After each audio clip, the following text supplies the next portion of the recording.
Touchdown Podcast.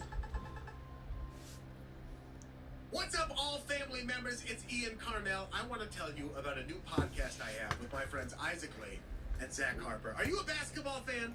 Do you like the NBA? Are you curious about what Victor Wembanyama's going to do this season? Do you think Scoot Henderson is maybe going to win the MVP, the Defensive Player of the Year, and the Rookie in the same season? Are you wondering when LeBron James is going to finally let himself go bald and embrace his destiny as the greatest bald athlete of all time? Have we got a podcast for you? It's called Emotional, a basketball podcast. Zach Harper is a basketball writer with a decade of experience knowing about what's actually going on the basketball court. I am an idiot who has absolutely no foundation for my very passionate basketball opinions. And Isaac is somewhere in between, steering the ship the entire time. We're putting out at least one episode every week, probably no more than 3, discussing everything going on in the NBA right now. It's at patreon.com/emotionalhoops. It's $5 a month, and that gets you exclusive basketball content. We just recorded our first episode. It's 2.5 hours long, and that's what you can expect from us. Way too much talking about the sport that we care about more than almost anything in the world, and even some of the things that aren't sports related. Basketball. Let's start the podcast. Dude, you watch that 60 Minutes interview with CP on Coach Prime? Not yet. You call him CP. He's so dank, dude. Who are the best coaches out there? And he's like, give me a mirror. And they go, do you really think it's you? And he's like, what about me? He says something to the effect, he's like, what about me makes you think that I wouldn't say that? So great. He's like a hot dude, and it's great. We don't have to talk about Dion. Fucking gorgeous. Yeah, sorry. He is. Yeah, No, we should all admit this. Yeah, We all want to be coached by him. He's so in shape, it's crazy. and he doesn't have a toe. Yeah. And he's like, that guy. He was doing too good with 10 toes. He was like, let me take a couple of these toes off and even it out a little bit. Yeah, Still doing great. yeah. And then Shador, like, coming back. Ian, we texted about it. Now so he said career. I was watching this interview and he's like, I just threw for the most yards of my career. Is it your career yet if you're not getting paid? They're getting paid, buddy. Are they? In college, it's all switched now. Oh yeah, they did. Oh sure. What did they make? I know Not by this. the school, but they're getting paid From, like like- 6 figures at least from Yeah. various See, I'm sponsors, local fast food establishments. And there's super no PACs. limit. Is there like a cap or anything, or they just whatever their agent does, they can get? There's no limit, I don't think. Marketing Yeah. wise. Sick. Yeah. Oh, I believe that's that's awesome. Free market. All right, I'll do our intros. Although maybe we should just start out there, Isaac, Why not? talking about how we all have to admit that Deion Sanders is a hot boy. Let's do it. Show me some dickhead who's not ready to say that. Lots of people on the He's- internet. Yeah, he's dope. I think there's probably plenty of people in wherever Colorado State University is who are prepared to say he's not a hot boy. It's in Boulder. Well, listen, no, Colorado State's in Fort Collins. Also, and maybe don't late hit, you motherfuckers. That shit was crazy. Henry Blackburn, listen, you're 20, I don't want to say your name out, but what the fuck, man? A lot of late hits. Or at the very least, target somebody that I'm not going to want to watch later this season. Like Travis Hunter, I was looking forward to him playing 1,000,000 snaps a game, and now he's apparently hospitalized. Thanks a lot for, taking away the content. Yeah, you thought nobody was going to see that? Yeah. One guy everybody's looking out on the field? You thought you were going to get away with that? Hospitalize somebody with a lower Q rating. Can we at least Thank can you. we please get our priorities straight? In Take a college long athletics? snapper out. Take a long snapper out. Get him out of there, dude. Get one of those get one of these 35-year-old kickers out of there. We got plenty of them right now. He has 3 kids. He had 3 kids. He's gonna be fine. He's lived a long, happy life. He's from Australia. He's fine. He's like 40. I don't even know how he's NCAA eligible. He's on that So J.R. Smith. if you don't know what the podcast is about from listening to all that, then I don't know what to tell you. This is All Fantasy Everything, the podcast where we fantasy draft anything and everything from the world of pop culture. On today's episode, which we have already started, baby, we are fantasy drafting weird billionaire hobbies. Our guest today is the fantastic Pablo Torre. I'm your host, Ian Carmel, and with me, as always, are my friends and comedians Sean Jordan and David Borey. Let's get into it.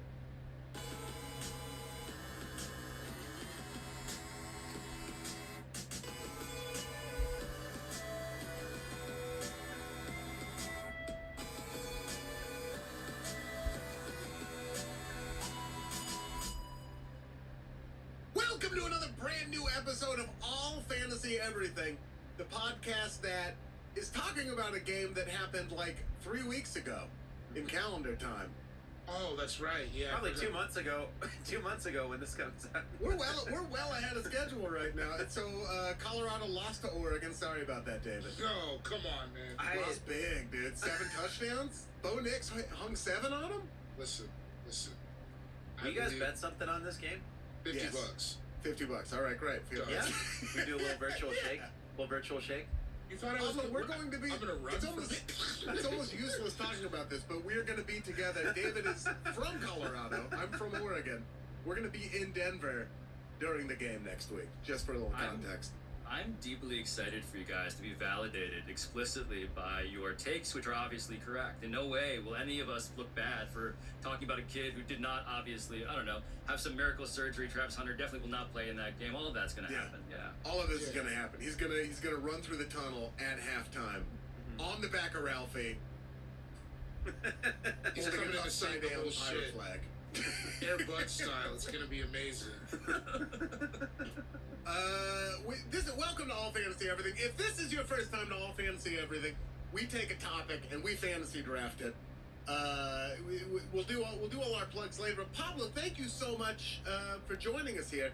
Weird Billionaire Hobbies was your idea, and it was prompted by a topic you were just recently talking about on your show.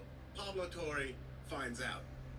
Yes, thank you. Well, Ian, really, it's me plagiarizing your suggestion in my Twitter mentions, because I did an episode about why it is that all of these tech billionaires are suddenly really into Brazilian jiu-jitsu. Yeah. Like, why is everyone now, like in Silicon Valley, an MMA fighter? And so I did a whole episode about that. Pablo Torre finds out. You can go actually listen to our journalistic investigation. But Ian accurately sussed out the heart of the story, which is that billionaires do a lot of weird shit. And so it's an honor, really, to be here. It's an honor to have you. This is a thrill for us. I think a career highlight. Yeah. From your paintball studio in Tribeca, nonetheless. Live. It's a laser tag arena for the last time. I really threw paintball out there like we were talking. That's right, laser tag. Live from the Robert De Niro Memorial Laser Tag Arena in Tribeca, Manhattan. That's right. All ages welcome at this laser tag arena. Yes. All ages welcome. Yeah, from 0 to 99 and everything in between. Man, I'm still chasing. I think the laser tag pizza is adjacent to Chuck E. Cheese pizza in its specificity, and I feel like you can't find those anywhere else in the world. It's kind of like the après ski, sort of like mug of hot cocoa. You got to earn it through laser tag, and then afterwards you just you revel in the glory of the microwave pizza you got. You deplete precious grease resources in your body during a game of laser tag, and you need to replenish it. I do that in all kinds of activities. The grease sources are low, dude. Grease sources running low. My grease is down.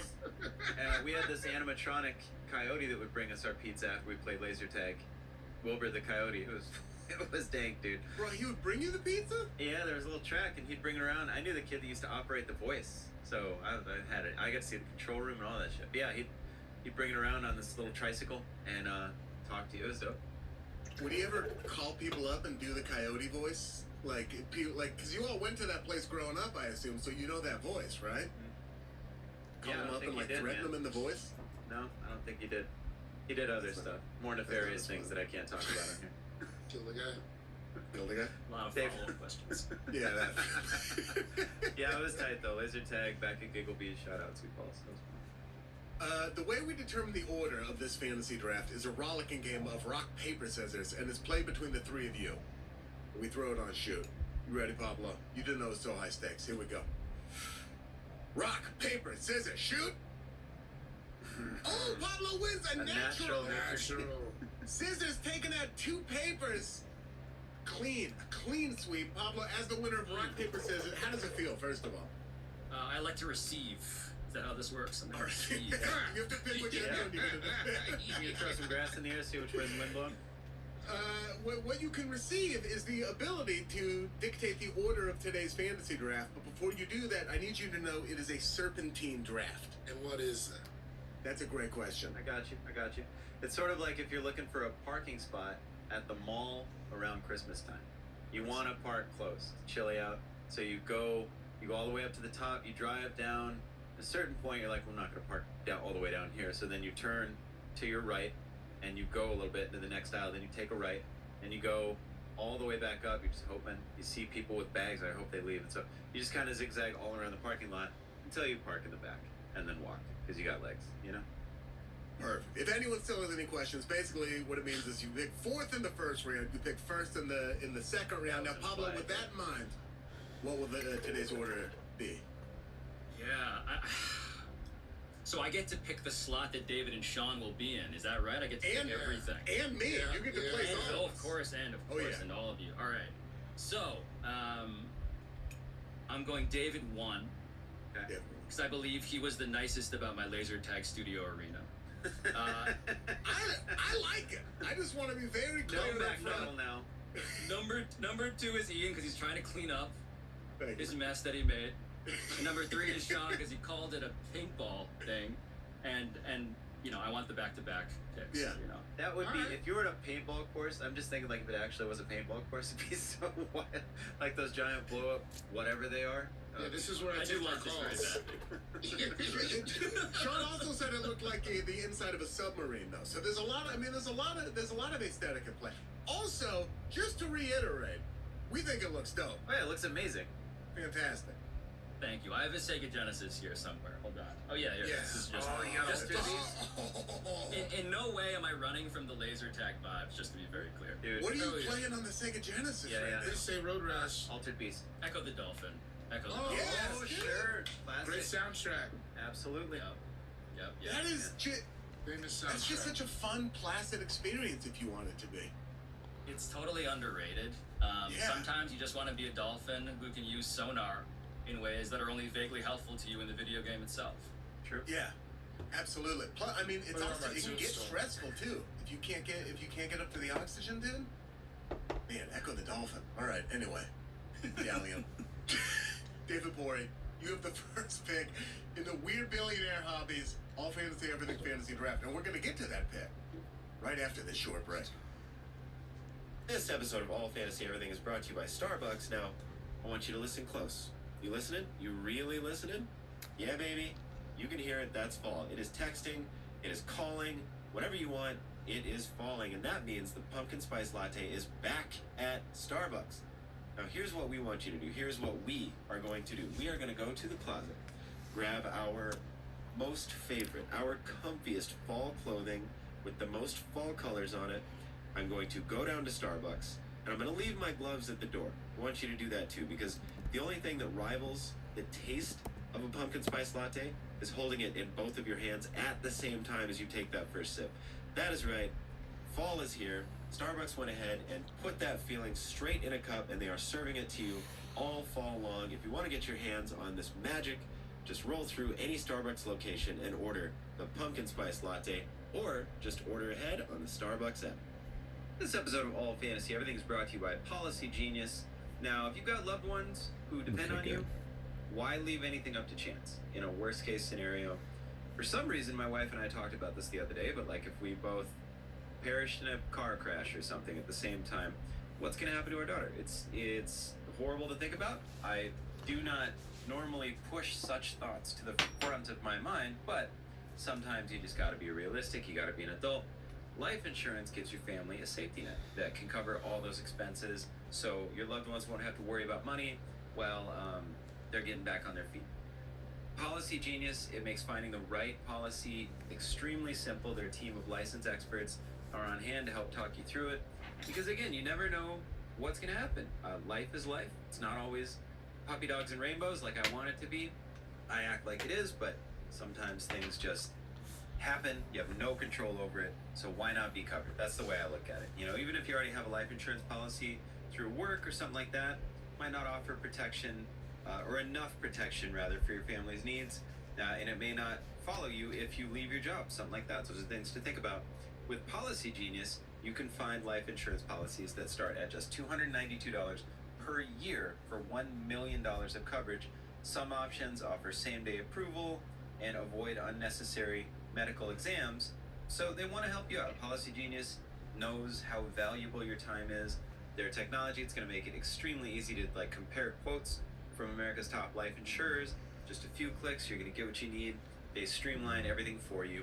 Policy Genius has licensed, award-winning agents who can help you find the best fit for your needs. And again, they work for you, not insurance companies. You know what I mean? They're out there for you. They want you to get the best fit. They don't have any incentive to recommend something that's not good for you because they're going to get a bonus or something like that. It's all for you. They want you to succeed.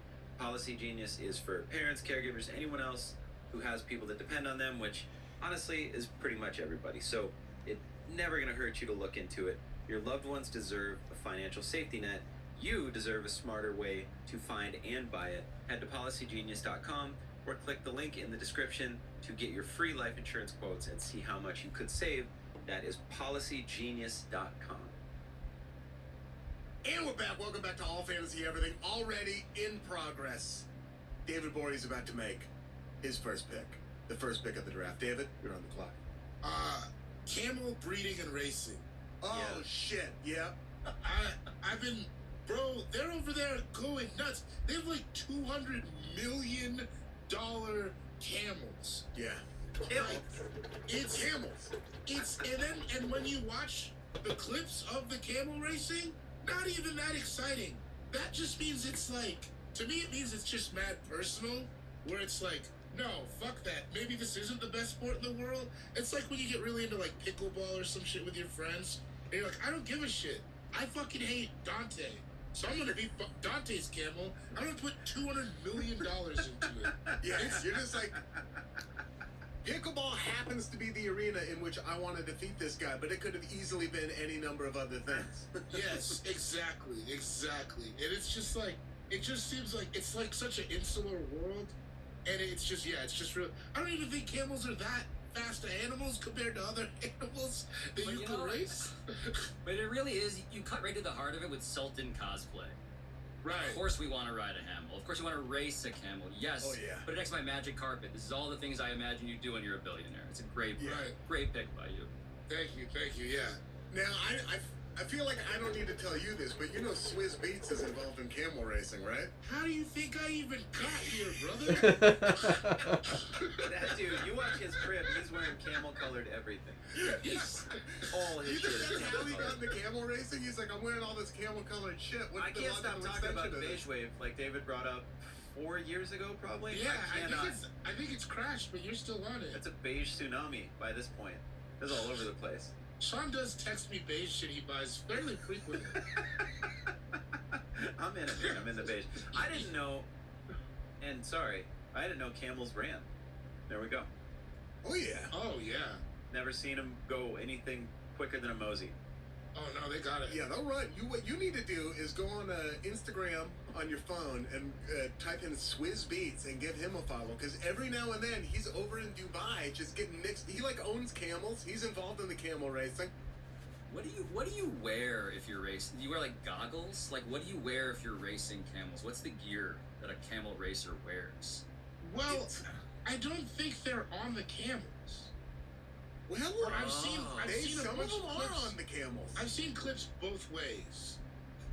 There are dudes on camels, and based on this picture, which granted is from Australia, which does not seem like a hotbed of camel racing, but this guy's wearing a polo shirt, jeans, and a bike helmet. Man, you're getting dangerously close to a different pick, but yes. So you dress like you're on a Segway tour, I think, basically.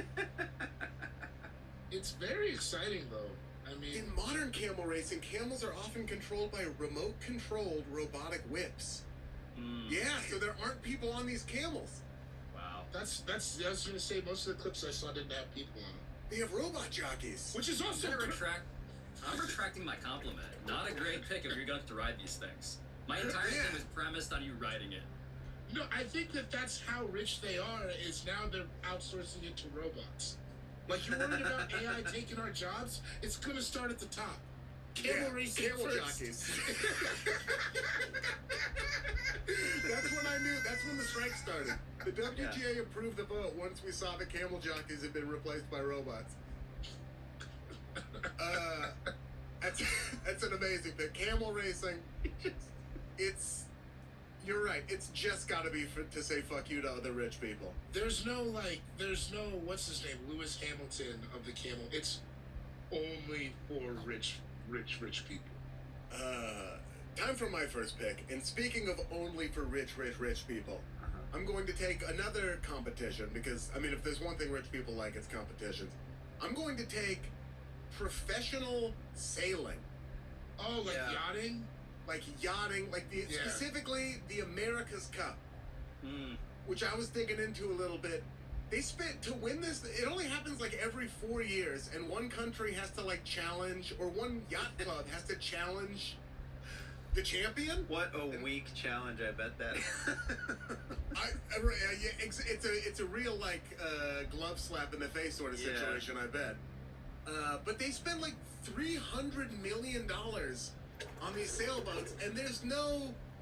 Like, you can spend that much money on, like, another kind of professional sports team, and there's some kind of return on investment. People go see it. There's tax breaks, yada, yada, yada.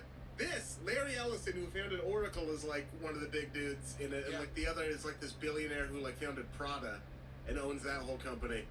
And they just sink money into it strictly for bragging rights.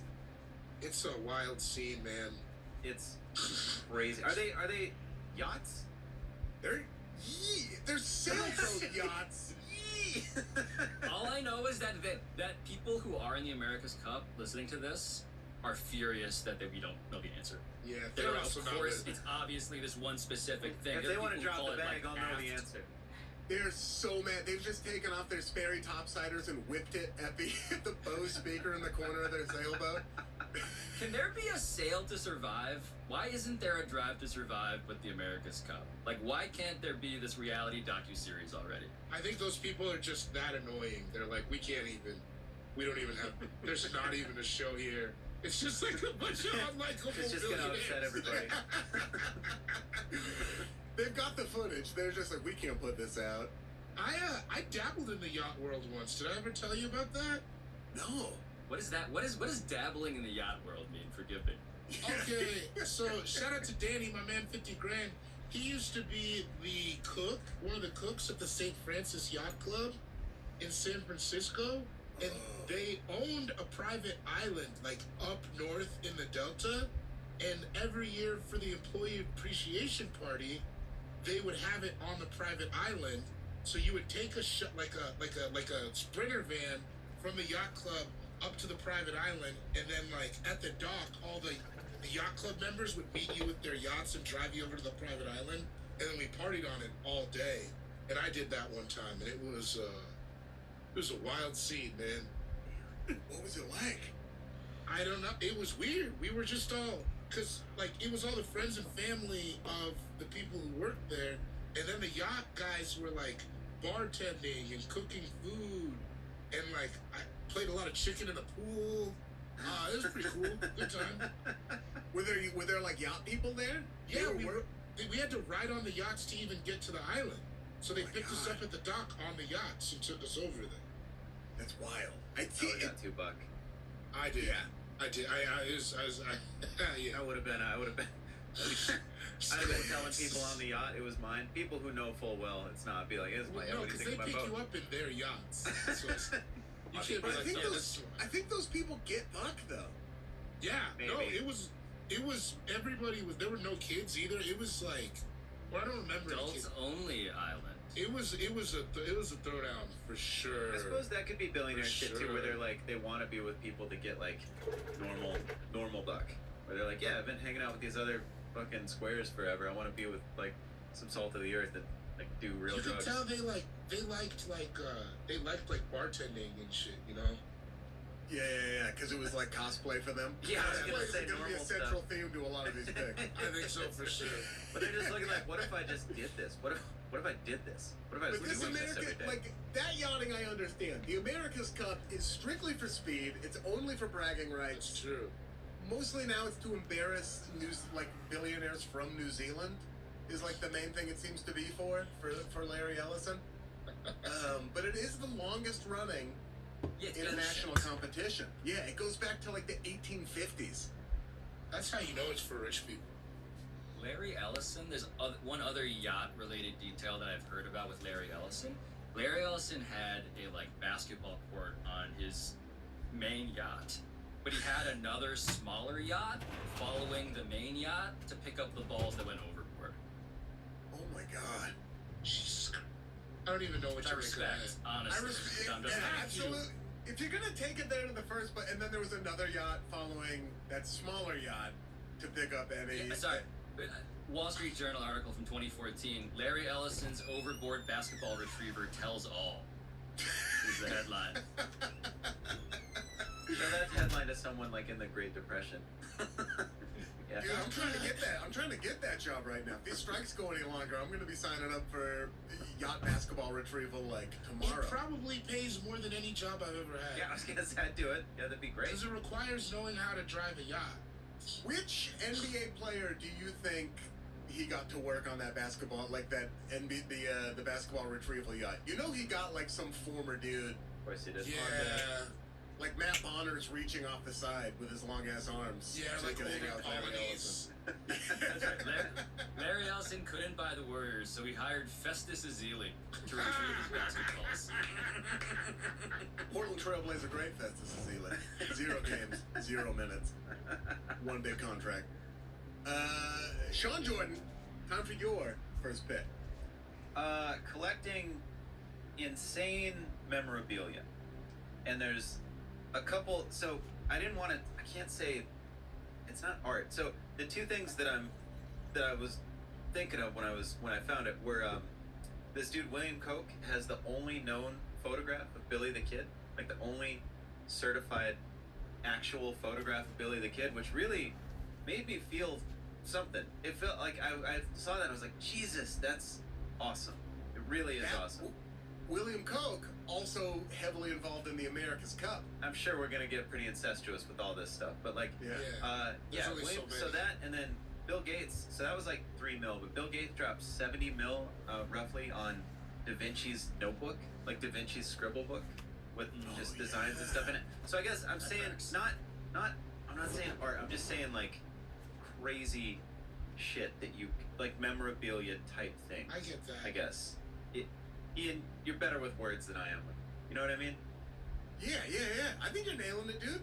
Random ephemera. Those two things stick out specifically, but that picture of Billy the Kid, really, I would love to see that. Like, I would really go somewhere to see that. It's amazing. You can't see it. Yeah, you can look it up on the internet, but it's like there's one picture. But it's sort of like that scene I imagine in Uncut Gems where Kevin Garnett's at like the Sotheby's auction. I just want to be outbidding Kevin Garnett on everything.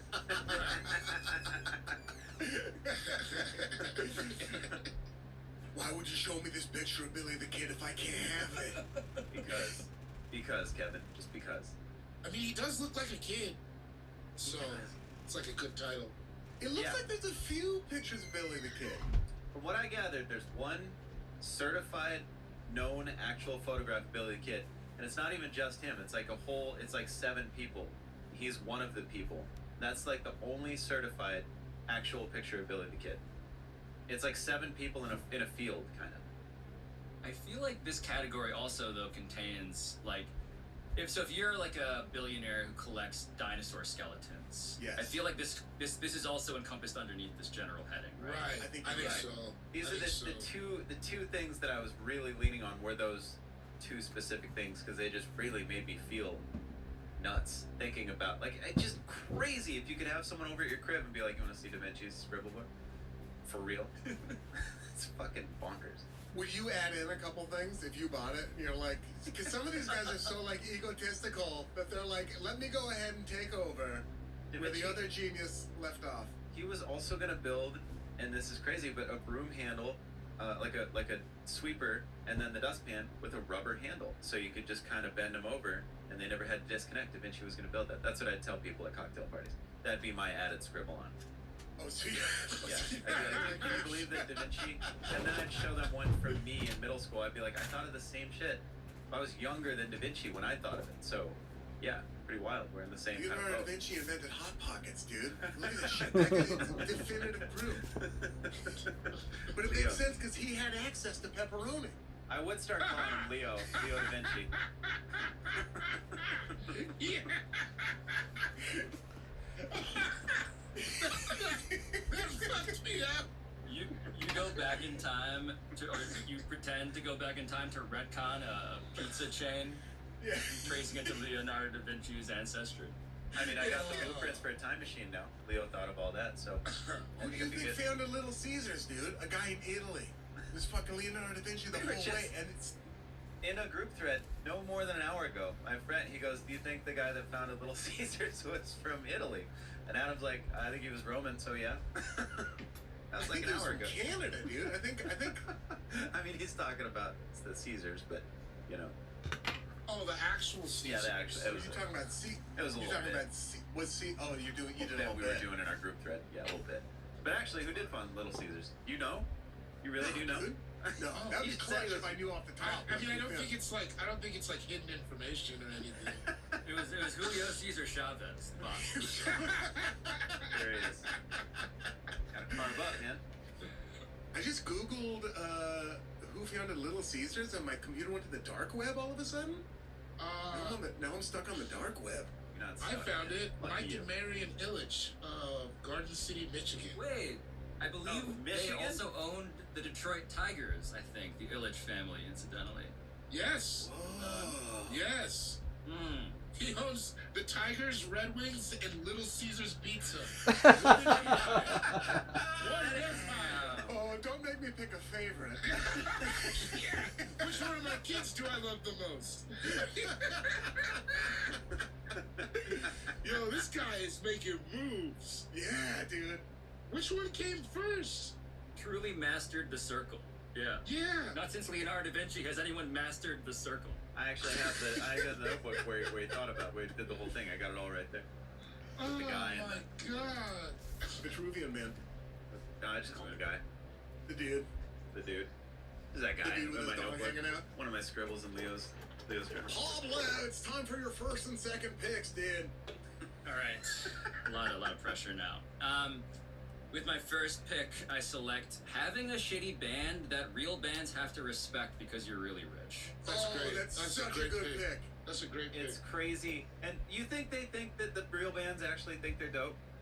Are they that delusional? The Eagles definitely respect JD and the Straight Shot when they open it. Definitely like, oh thank God they're here. I went to my. I worked for Chelsea lately. It was my first job in Hollywood, Pablo, and her manager was Irving Azoff, who was the guy, Yes. like the famous Eagles manager. So when they were reopening the Forum as like a music venue kind of thing, they did this huge, like they played 7 nights to open it, and before that they did this big charity concert. So the first musical artist that went up was Joan Baez. You know, like this legendary, you know, like LA, like Canyon artist. She like did Diamonds and Rust. I think that was a song, and it was like amazing. She sang 3 songs. It was beautiful. Her voice was beautiful. And then before the Eagles went up, JD and the Straight Shot went up there, and he fucking stood up there on stage with his hands in his pockets the entire time, singing. It was so, and then the Eagles went up and did like 6 songs. It was a JD and the Straight Shot concert, and the Eagles just happened to go up after. Like he did way more songs than anyone else. It was terrible. I've never, so I should say for journalistic disclosure, I've never been to a JD and the Straight Shot concert. I aspired to, just because it sounds perversely thrilling. But what I Yeah. want to do when I go is actually look at the faces as well of the musicians in the band with Jim Dolan, owner of the Knicks. Yes. What I've read is that he hired, of course, because he can. He's a weird billionaire with weird billionaire hobbies. He's hired like excellent session musicians Yes. who are actually like, of course they're gonna make him sound better than he is. I just want to see what faces they make as Jim Dolan closes his eyes and does his version of whatever the fuck Jim Dolan thinks he's doing. They are amazing. They just must be like closing their eyes and thinking about their mortgage. Yeah. It's not, they must have long.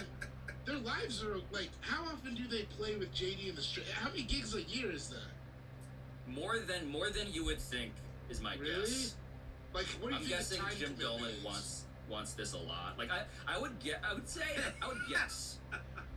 once a month JD and the Straight Shot gets together. Oh my It's my guess.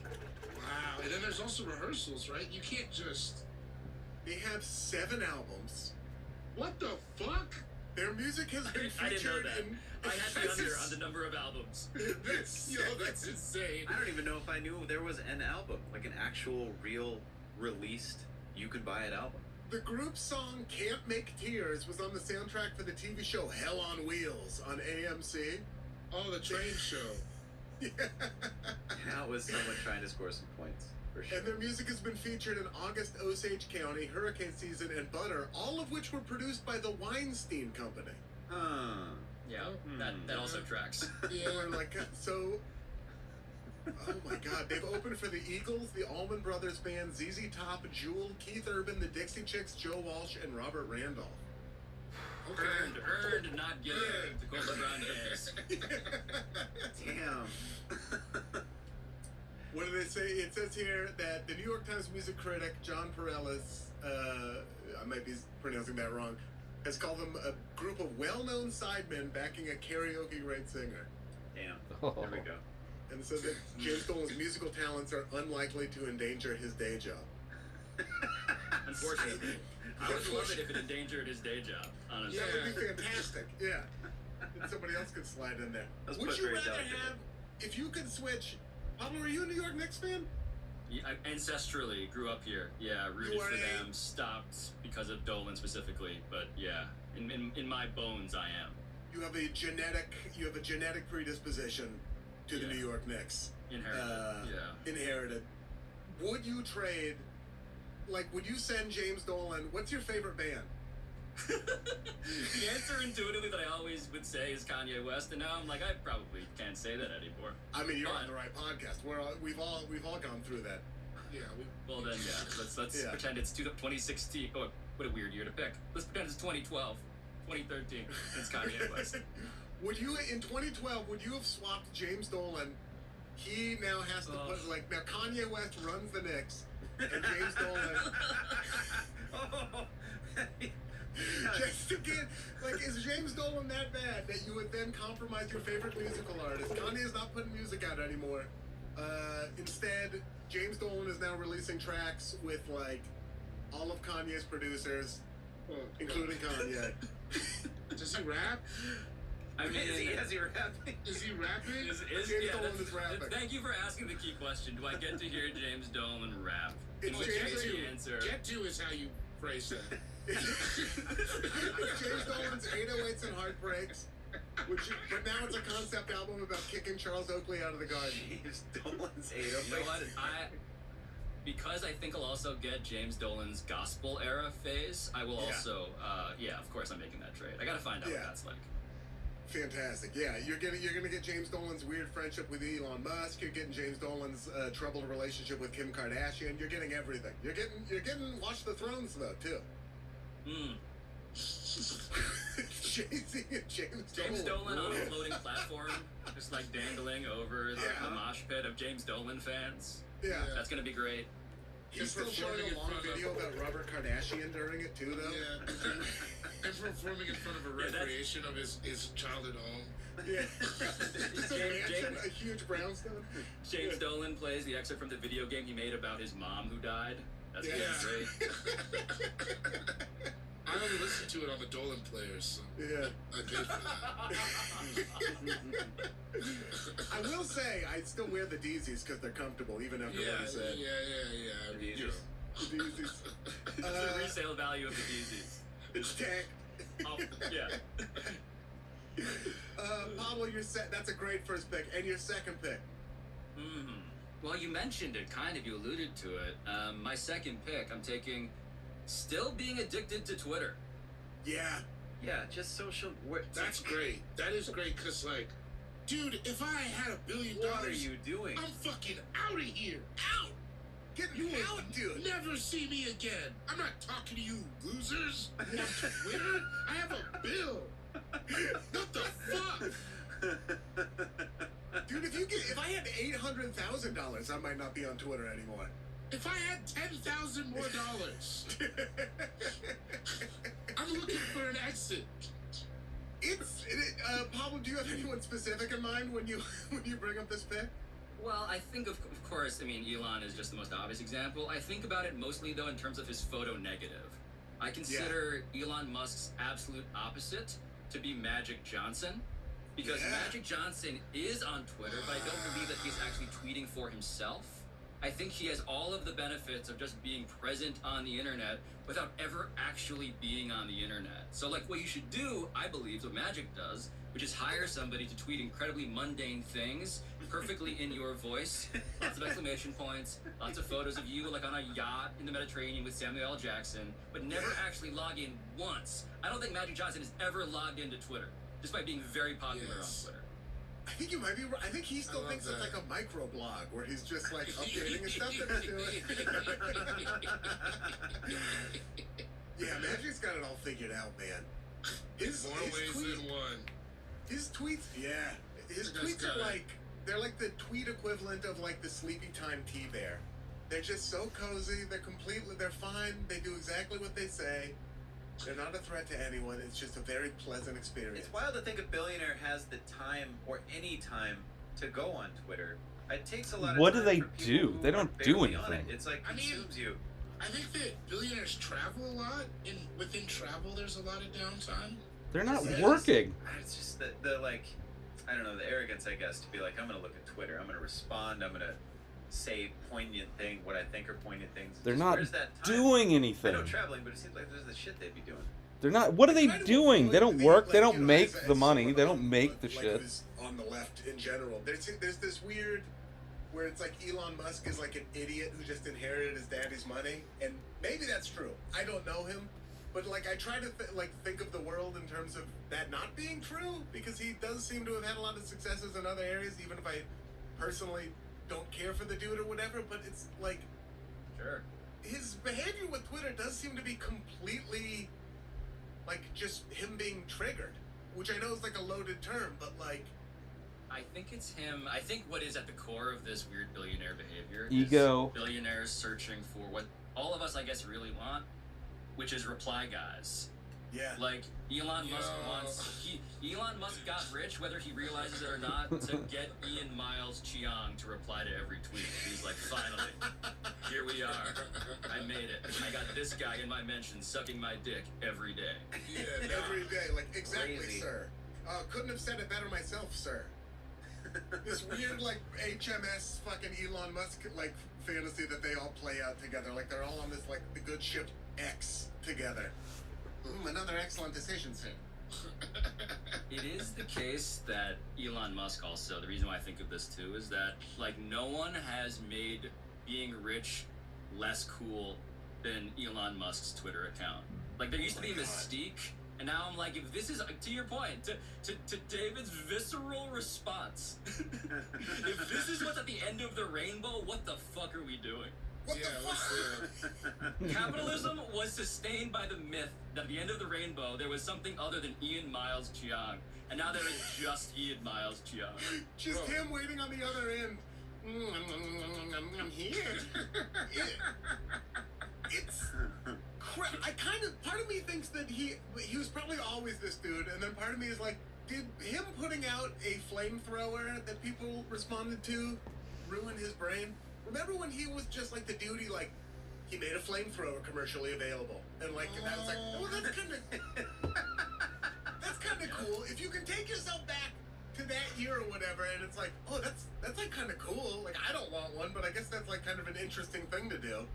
And then the type of people, like, yeah, remember that? The fucking, like, epic bacon motherfuckers who that attracted to him, who then, like, have slowly become radicalized on his platform. It's just, also, he seems to be doing business decisions on X to spite the kind of people who make fun of him, where he's like, is he like, throttling Substack because that's a good business decision? Or is it because he just wants to punish the people who criticize him? Punish like the a lot. people that Definitely, criticize them. Definitely petty grievances executed via a child's idea of what it means to run the internet. And it's all He's also tried to name every I wish he business was alone, X. but I don't know. I don't listen to the All In podcast. It hasn't but I actually certainly get it successfully fed into my started a algorithm business. because I click on enough guess I've clicked on enough Elon flamethrowers 10 years ago that now I just get all of the all-in podcast guys all doing this. They're all just billionaires fucking hunting for likes from their reply guys. And I'm just like, this is about as nightmarish as capitalism is, I guess. It's awful. Even Steve Cohen, like the owner of the Mets, he's still on there on Twitter, like mixing it up every now and then, like getting into it, like in the replies. It's so weird. That seems like it should be the freedom, but I don't even like to do that, and I am not rich at all. I just don't. you're off Twitter when it is like it would be beneficial to your career. Yeah. You're not on Twitter at all. You're a stand-up comedian. To my Good for detriment. you. It would For be you. but seriously. But to your spiritual and personal like benefit. Yeah, tell my team. They loved it. I bet you they're so mad. I never thought about that. I had way more followers on Twitter than I do on Instagram too, and I was like, bang, just like. Yeah. And now I can't They're go back fake, because though. it's like I don't want to, but yeah. Did It's, you have to but start also over? don't. Could you just like? no, Okay, yeah, we'd okay. have to start over. But I don't even. That'd I be don't so even. gnarly. Every now and again, if somebody's got it on their phone, I'll be like, you know, it's like, you ever see like old alcoholics take a sip of a drink? Yeah. Yeah. That's like what I'll do if I see somebody on Twitter. I'll be like, hey, yo, let me look at that Yeah, real wait. fast. Let me just scroll through. Carry around a rag soaked in Twitter juices just occasionally enough out of your pocket. And then I put it back in my pocket and go on about my business. It's dope. Sean, your second pick. Buying islands. Oh yeah, dude. Which Yeah. I mean, Come on. that's sick. It's just sick. Yeah. It's awesome. It'd be Let's so not rad to pretend have like an some of island. these things we're gonna pick aren't rad. I'm gonna pick mostly Oh, red for shit. sure. But, I mean, A bunch of them going are cool. forward, but like, I can't even imagine how tight that'd be. Like, let's go to my island. What was your first exposure to this, and why was it the Cribs where Richard Branson? It was took us Richard to his Branson. island? It was Richard Branson. I was like, who the fuck is this guy? He was so Yeah. happy. He's one of the ones. I mean, I'm fairly ignorant to like most current news, I guess. So pardon me if he's done anything wrong. But he I seems don't think so. he seems like a dope. He was one where I was like, yeah, give that guy, let that guy be a billionaire. He's like a visionary. He seems like he's stoked. Seems like he takes care of people. Who knows if I'm right or wrong? I'm sure. I don't believe that any billionaire isn't doing crazy shit with actual humans that you shouldn't be doing. So So it looks like an old border collie, which I like. Wow, that's really Richard actually. Branson, he is what a child would imagine a billionaire would be. He's like Oh. British, goes to space, has an island, looks like a border collie somehow. Yeah. it's the first time I remember seeing someone do the linen thing, where I was like, bro, all linen on door. Oh, I mean, yeah. he didn't have any doors on his whole. Speaking of that cribs, there's no doors on the crib. All of it. Where if you gave me $1 billion right now, like late in life, right now, not late in life, middle of life, that's what I'd be like. I'd be so happy because I wasn't born into it or anything. Yeah, I don't think a lot of people get it early, though, right? Yeah, Yeah. probably not. There were just like hot people showering in his house all over the place. You turn Yeah, a man. corner and there was like a hot person using an outdoor shower, and you're like, I bet that's what it is like if you're Richard Branson. Just to just be like, let's go to my island for 10 days or whatever, and we just do nothing, like actually do the island life.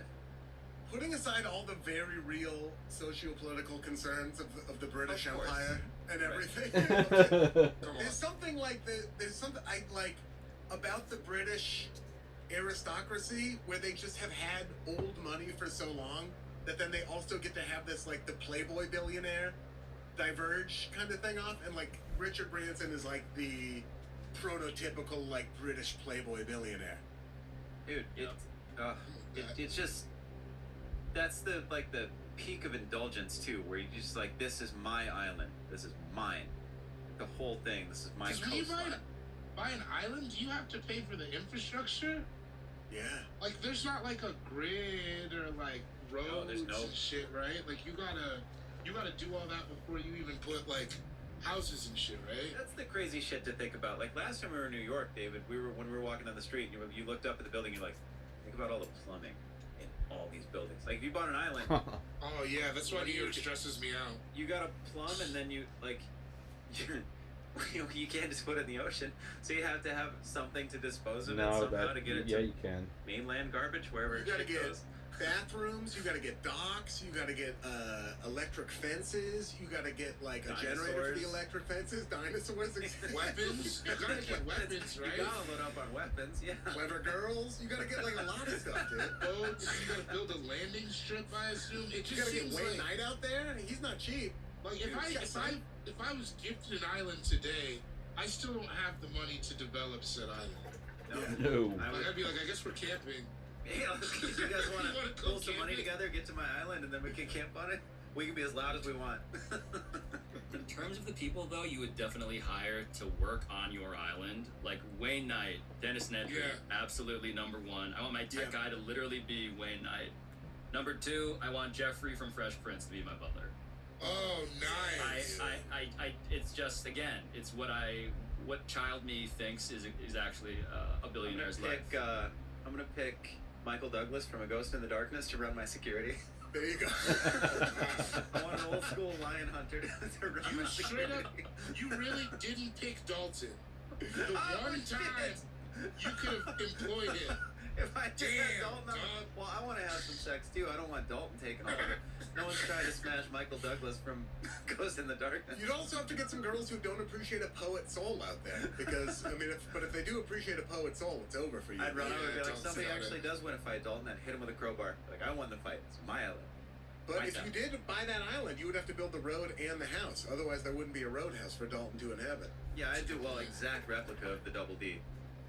Triple D? Double D. Double Deuce. Double Deuce. Double there we go. deuce. Double Yeah. deuce. Triple D is Guy Fieri.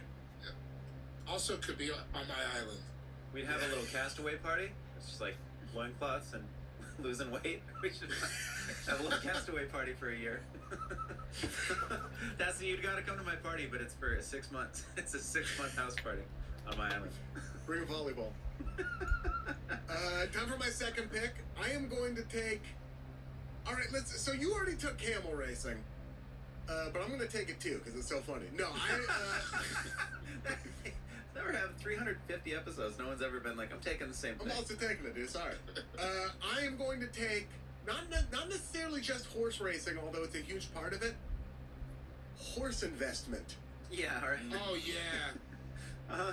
Yeah, This it's I the think we same clipped thing that out. over here. Horse investment. Just you're really taking the exotic semen market is what that is. That's exactly right. I would like to capitalize the. That's how I made my first million. Yeah. Not the way you Exotic Siemens. I package them in Capri Sun looking packages. I put them in, mail them out. There's so many I skateboarding sell them in at Malibu. dark web brick and mortar shops that I have hidden throughout the country. Hit us up at darkweb brick and mortar .netscape. I just want to so I started digging into this when I was researching for this draft. The most expensive horse ever sold. Do you want to guess what it went for? I do. $205 million. Well, that's gonna be a letdown now. See, this is like that game Wits and Wagers. You ever play that game where it's like, how many feet to the moon? It just makes me feel stupid. Now I feel stupid. No Is matter that as what the answer expensive is. as the most expensive camel? No, camels are more expensive. The most Oh well, then I'm gonna say 10 million. 70 million. Fuck, that's Yeah. still I mean, that's- crazy. It's not a letdown. That's if Sean hadn't bid 200 plus million, I would have had a strong reaction to that. Admittedly, to Sean's regret. Just- Yeah. Right. Real Yeah. quick. How many episodes do you think Guiding Light had? I just did this last night with Laura. This is one of those questions. What the How fuck many are you episodes? talking about? Give it a shot. How many episodes do you think Guiding Light had? 1,200. Okay. 5,200. Okay. Paula? 5,199. You motherfucker. 10,570 something. Isn't that crazy? Yeah, dude. Wrong side of that It bet. was like 10,572 because Laura said she said 1,200 and I was like, oh man, you're off by a lot. I mean, yeah, it was 5 days a week, I guess, for how many Yeah, years? for 50 years. They don't Anyway. take time off. Yeah, sorry, that was I digress, but Guiding Light, you- though, a great name for a luxury horse. That Yeah. that bids $80 million.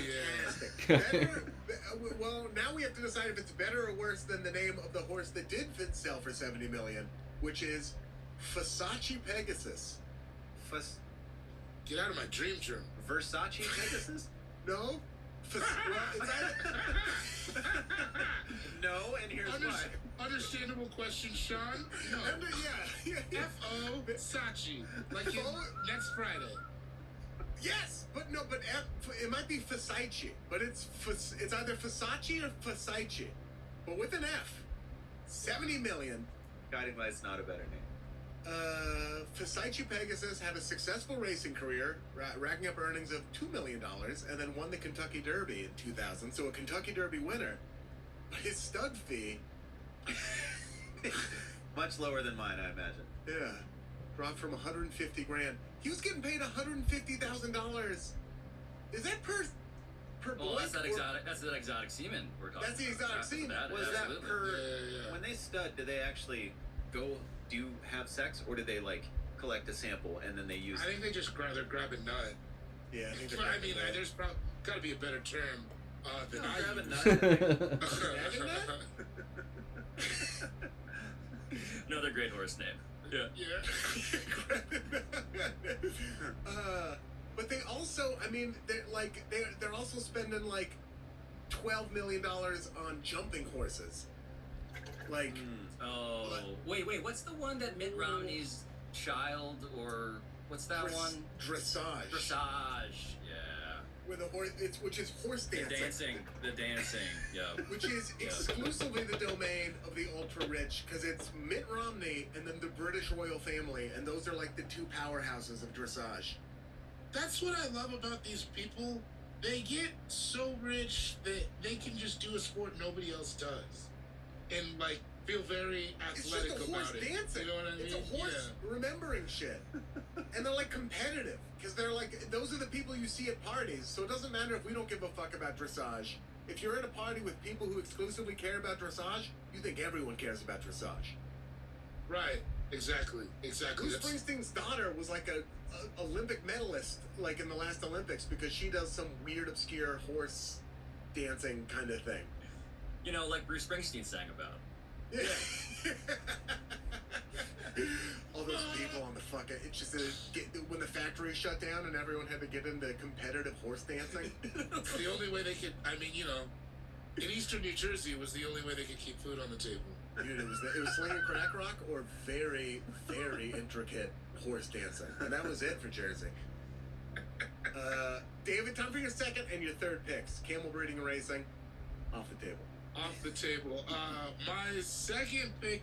Oh, this is a pretty easy one. I want big game hunting with no foreseeable hunting skills. Yeah. Dude, You know what I'm saying? Like, I don't know how that would... I don't think you Do can anything kill a for lion. you. Like if dropped in the wilderness, I don't think you got it. My security guard on my island could, but that's about it.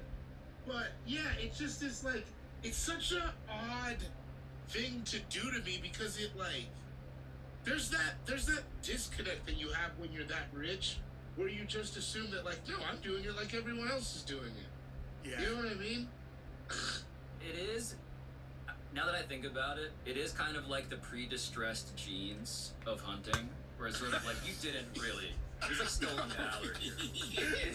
A motorcycle didn't do that to your jeans. It's The for factory did that to your sure. jeans. Yeah. Exactly. Sure, you didn't work for it. Like it just seems so. It's such a wild. Like I could never feel good about it, but I think once you're in it and you're paying for this experience and everybody's gassing you up, like yeah, you killed an elephant. Like it's Right, just, it's so odd to me. It's so weird. And it's this weird ancient thing where it's like something humans have had to do forever. There's this, I don't know, there's this like unchanging arc of like having to, you know, like dominate nature. And then all of a sudden in the year 2023, it's a bunch of people who did all the work, scare out this animal, sight the gun, range the gun, hand you the gun. You know what I mean? Like all this stuff. Because it's also a realized skill. Like, bro, people hunt and track their entire lives. You know what I mean? That's Yeah. a very, very true skill that I don't know if you could have the time to develop if you were building a Fortune 500. That's where skill. dominating nature comes into play, is like flying over that part of nature so you don't have to pass through it and potentially have to kill a lion. You just circumvent the whole thing. No, you get in your helicopter. You have you have Jeffrey from Fresh Prince shoot an elephant with a tranquilizer dart, and then you shoot it with your fucking rocket launcher. And then you hunted an elephant. And then you took a picture of it and show everybody. And you have the nerve to show people. You tell you people better you did fucking that. eat elephant meat if you're doing that, by the way. Right? That's right. I don't. Every think part of the they buffalo, do. every part of the elephant. That's what they Yeah. You better know what elephant tastes like at the end of this safari. Yeah, it's what a Yeah, God it's damn. so weird. It's like if we took other things, this is a riff that I feel already going nowhere because I can't think of another example of stuff we used to have to do as cave people. No, Keep going. Come on, go. kids do stuff. I don't collective gathering or competitive gathering, where if it's like somebody they walked you out to a bush, they had tasted all the other berries to see if they were poisonous, and then they were like, Yeah. "Oh, that looks like berries," and then they walk over and they eat it. They're like, "This one isn't poisonous." Terrible, awful, not even a fun, interesting riff. I'm better for it. So I thanks. like it. Nobody's better for it. We all are. Isaac, just put air horns glad over that you whole tried. thing. I'm thanking you. I'm sorry. I had half an apple before this, so this is me on half an apple. You know what I mean? If I had a whole one, I would have landed that plane. You Damn it, landed Tom. the plane, bud. Yeah, you I know. don't know if I did. Isaac, put air horns over everything I say for the rest of the podcast. Oh man, that'd be tight. David, time for your third pick. Oh man, furniture. What? Fucking expensive and furniture. Oh man. The amount of money that goes into furniture blows my fucking dick off, bro. Even I just have a couch. I just got a couch I got from Howard Thornton, and that shit is like a pretty reasonable Toyota Tacoma. Yeah. Like late patio 90s, but furniture? holding up. Get off me with patio furniture. It's Bro, all the shit. ridiculous. And then when you see what rich people, like actual antique, Victorian style area, turn of the century, what they're paying for furniture, insane. And they're not like, and that's like, and you realize too when you start to see that, like, oh, that's like, not only are these people's real estate acquisitions insane, they fill it up with these things that are so expensive for no reason. I will never pay $20,000 for a lamp. You start getting into like I don't furniture give that's a fuck what that's been happens. auctioned. There's something called the badminton chest, which went for $36 million at auction, and it was created in 1726. And it took six. I mean, it's an impressive chest. It's crazy, but it's $36 million. Does it hang in double D's? Double big, double D. But like, how? It was made in Florence, and it was believed to have belonged to the Duke of Beaufort. I better know for $36 million. I better know it belonged to the Duke of Beaufort, dude. I like that Ian goes straight to the badminton chest. I think David is just complaining about design within reach. I feel like this. Yeah. I'm like, I don't want to pay $5,000 for a couch, but also $50 million is real too. What's that? The cloud couch or something that like rich people all love to have? Oh, that TikTok couch? The TikTok couch? Yeah, the TikTok couch. I don't know what you're talking about, but it sounds like I might have to get it if I were a billionaire. It also pisses me off because in the last year I had to re-up on furniture. That's where this all comes from. I'm not gonna lie, I got tricked by a great salesman. I'm not even gonna say his name. He's on TV in Colorado all the time, always selling furniture. He's holding baby white tigers. He seems like a good guy. Did the whole living room for like $800. I'm living. It lasted a year. Everything lasted 1 year. It all broke down. Wait, was that the couch that I've been in? Or have you gotten a new couch in the last 3 My months? current one is good. Like it's made. Okay. It's like, but no, this was when I was at the old spot on Logan. Okay, alright. I'm sorry. I need to know more about this guy who sold you that couch with the baby white tigers. John Elway, man. He's- John Elway swindled him. He's a Colorado legend. I just walked past the CU Denver Business School. His name's on the wall.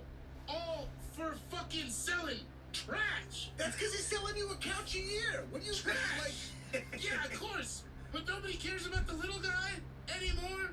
well, you gotta you gotta start to think like you paid money for that couch, but you also paid to bring Deion Sanders to the University of Colorado. Like part of that. Yeah, that was worth it. That's working out. Lil Wayne was here. Jake Jabs never brought Lil Wayne to Casino City. And I'm scared of saying his name because he could ruin me. He's got His shooters. His name's out of school. Yeah. I was thinking of the Restoration Hardware Cloud Couch, which is like $6,000 for a couch. But that's the hot couch right now. Yeah, Restoration Hardware. I believe in New York, it's one of the fancy furniture places where there's like a restaurant on the rooftop. That's cool. Yeah. It's like one of those things. Yeah. But I'm sorry. I hate to keep going back to the guy whose name I think you don't want us to say, but like, yo, this guy, there's his Google image search results is a badminton chest of content. Holy shit. Yeah, also, I should have known, There's right? a chimp. There's a chimp. He's posing with a chimp in here. Why would I trust this kid? Look at you. You see this guy. I thought this guy was going to give me... He had to bring a white tiger in. What's his name? I don't want to air him out again. Just put his name in the chat. I'll say it. I'll say his name. You say his name. Oh yeah, I'm not in SEC. I could definitely say his name. I don't think that's why I wasn't doing it. No, you can say his name. I'm not going to. You can say it. Jake Jabs. Jake Jabs. The Jabs. CEO. The CEO of American Furniture Warehouse. Bro, you bought a fucking couch from a guy named Jake Jabs thinking it was going to work out? I bought a gang of shit, Ian. Come on. I bought that's a on gang you. of I bought a living room and a dining room.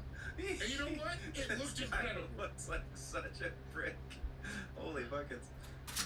Oh my god, look at this guy. He looks like Lee Did they Corso make him on ate South Lee Park? Corso. He was on South Park? Probably. There's an image of him on South Park. Oh, anyway. Oh yeah. Yeah. Good stuff, man. Yeah. Oh wow, he's a whole South Park episode. I mean, he's very famous. Jake Jabs. I bet Jake Jabs in the 80s was having some cocaine sex, dude, just based on the Come looks of on. him. I bet he fucks that tiger. For hours. Furniture, before we get off the topic, you know, maybe spend a little bit, somewhere in between Jake Jabs and Restoration Hardware is probably the sweet spot as for what we should be paying. But furniture, like framing a picture, is one of those things where you're like, why is this so expensive? And I understand the value of it, right? I understand why it retains value. I understand the artistry of it. I think, along with architecture, it's a form of art. It just seems like such a wild thing to commit so many resources to. Yeah. It's a couch is the thing. Like again, it's the theory of spend money on what you're using the most. Mm-hmm. And so a couch, you'd think, is the thing you would invest in. Except I live in New York City, right? And so it's really hard to get big couches into doorways. Bad And so couch territory. So I bought an expensive couch that I was very proud of. Again, an investment piece, like a big purchase for me. And I couldn't get it into my Brooklyn apartment. And so I had to call a guy whose job is listed as couch doctor, which means he shows up, he takes a chainsaw. Oh, that's it. He unstitches your couch, chainsaws it, and moves it in two pieces, and then reassembles it inside of your home. Bro, I've heard about that. and my buddy Adam did that. Terrifying. Truly the most terrifying experience I have had as a homeowner is when I hired the couch doctor to chainsaw my couch. But shout out Couch Doctor, you're happy with it, right? I've heard good things. It works. Yeah. The patient lived. Seriously. The patient lived. I was not sold. Our buddy Adam was telling me about that. I was like, no way. And then I guess you can't even tell. That's crazy to me. Well, there's no like certification. There's no like this guy studied couch doctoring. You know what I mean? You You just gotta diploma. trust him. At Jake Jab School of Fine You Furniture. gotta gauge the handshake. Go Yeah, it Tigers. feels like a Couch Doctor handshake. All right, I'll let you do it. Time for my third pick, and I'm gonna take collecting celebrities. Yeah, dude. Oh yeah, for sure. Like trying to weasel in somehow to be able be on the same level with the celebrity just because you're rich. It's like the one thing they can't buy. Uh-huh. Really is that kind of like, no matter what you think of a celebrity, that kind of like there's that effortless charisma of everything, and like, so I won't say which celebrity, just in the interest of, but like, It was Jake Jabs. it was Jake Jabs. Will It you was put it Jake in the Jabs. chat? I don't know who you're talking about. We put it in the chat. Well, I was. Watch, it's gonna be a picture of me and Jake Jabs. He pulls up. I know what you mean though. Like a billionaire can't beat Bradley Cooper. Oh sure. I don't want to air him out because this is like a, but like I know a celebrity who it gets like Jeff Bezos, fucking Jeff, dude, will bring him over Jeff, to his house just to like have dinner. They're not friends. Those people have nothing in common, and he's not the only like billionaire who does that. There's like this circuit of free exchange where like these billionaires will have celebrities over, and then they get to say they're friends with billionaires, and then the celebrities get like, I don't know, I imagine like investment advice and like access to their yachts and their vacation homes and all that stuff, and they just like, there's this free exchange of like celebrity and billionaire access. If I'm that's being like, dead honest, yeah. I'd do it. If I were a billionaire, I'd be guilty of this. I was just gonna ask, as a celebrity, what's the consequence if you don't? Like, what's the worst? Now they all own these media companies. So you have to. It's like, if it's the right celebrity, like if Jeff Bezos asks you to come over for dinner, you have to go because also he owns Amazon Prime.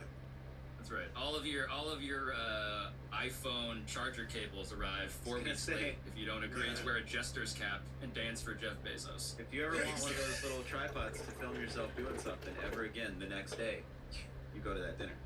That shit's coming. So like, and also if you're a celebrity, I mean, I'm going to dinner at Jeff Bezos' house just because I got to see what that looks like. I want to see the place. 100%. 100%. What kind of couch does that guy got? I want to know the answer. Also, what if I get an iPad when I walk in? I was like, what if I'm like, oh, this is cool, and he's like, take it. You think you don't have an iPad if you're getting invited to Jeff Bezos? Everything's better when it's free. I'm just saying, it'd be tight, It'd be dope. Yeah, I could buy an iPad, but I want Jeff Bezos to give it away. Are you guys familiar with the character, this is a sports character, Michael Rubin? Do you know who that is? Oh yeah. So Michael Rubin is former part owner of the 76ers. He knows who he is, like an NBA mythological character, because he's this guy who founded Fanatics, the sports merchandise company. But he now hosts what seems to be the hottest party every year in the Hamptons. It's an all-white party.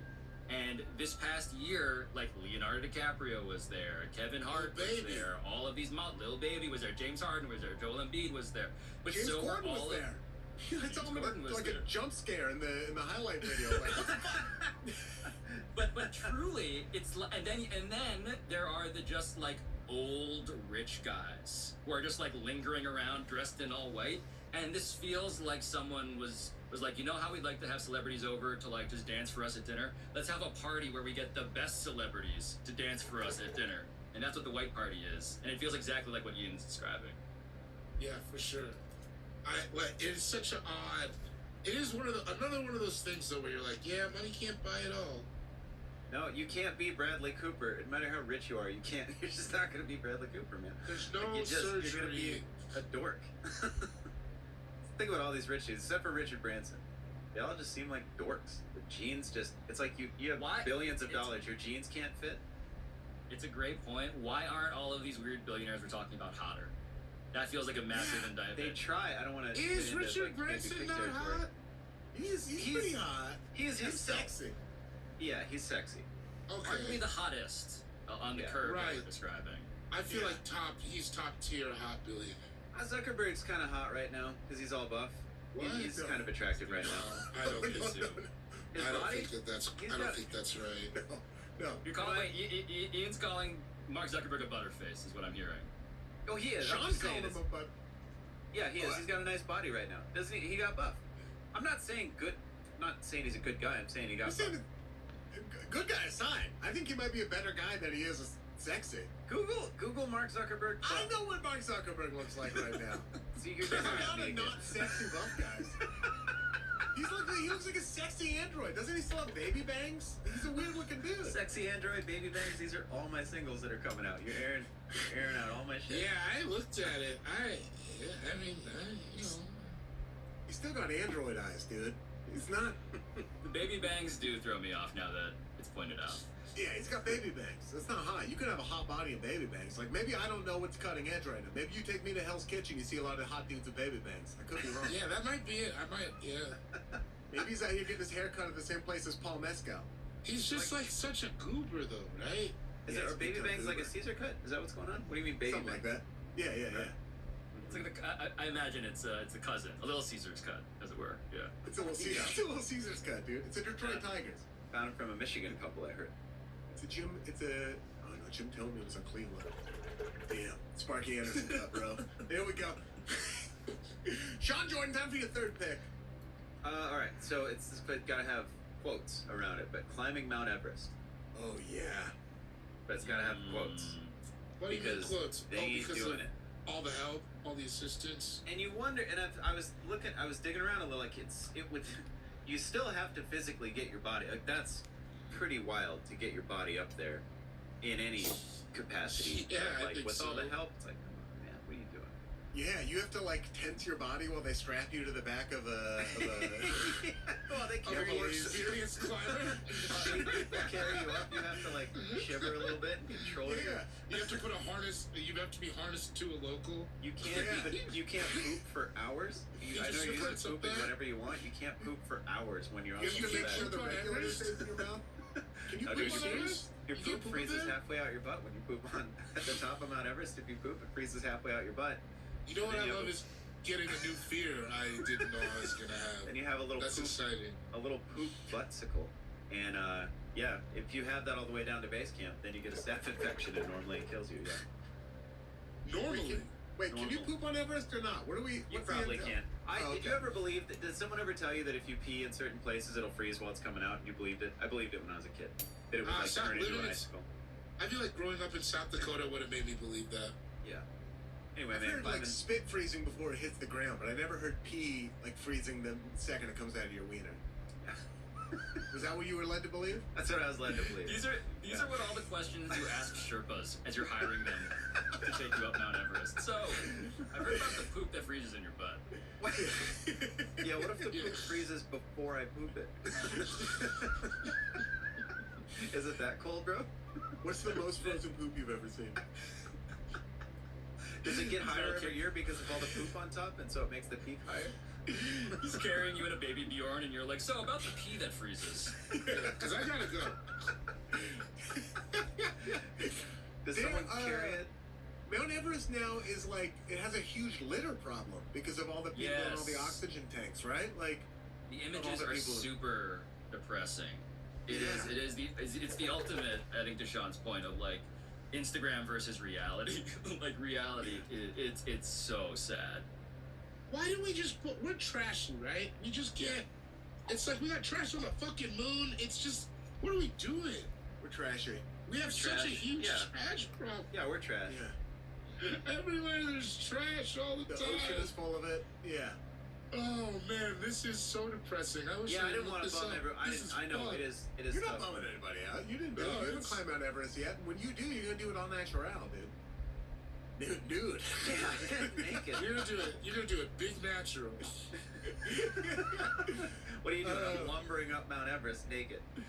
There's like lines with now. a bag of recyclables to stuff all the garbage into. Is it? Yeah. Is it getting any less dangerous to climb Everest because so many people are doing it? Are they finding better?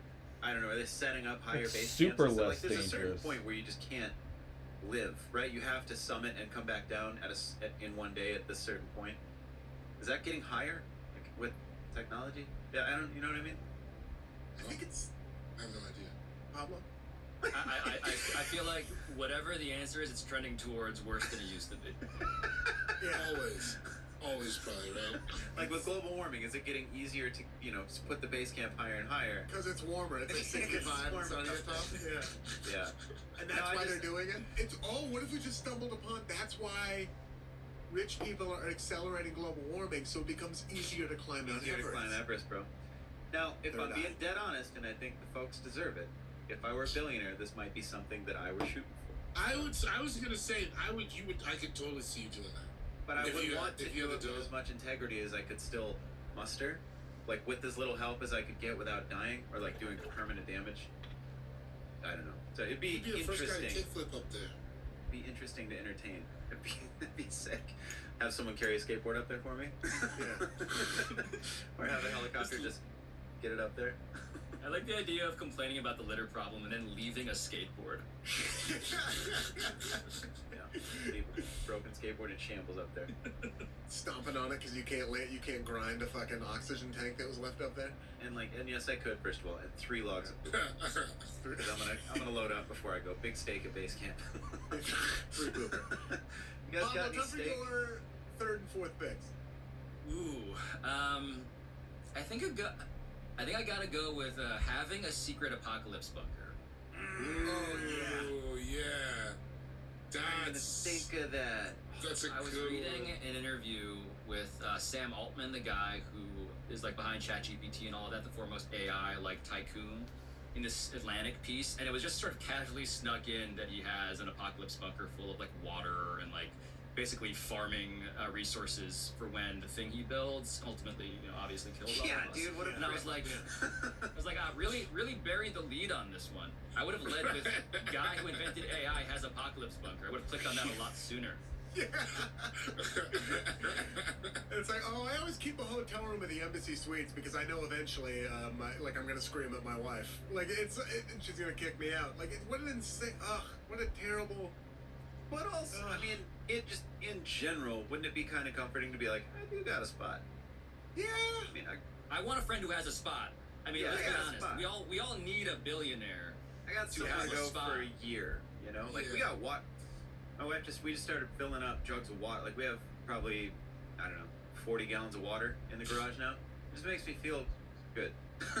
It's Just- good to have. You know, and like she's talking about getting a bug out bag, and I'm like, yeah, all this. I'm You on live board in with all the this ring stuff. of fire. You should have all of these things. You live like like a place where earthquakes can happen. But there's like a fine line between that and like a bunker in New Zealand with a Yeah. private landing strip, which like Right. a lot of these people have.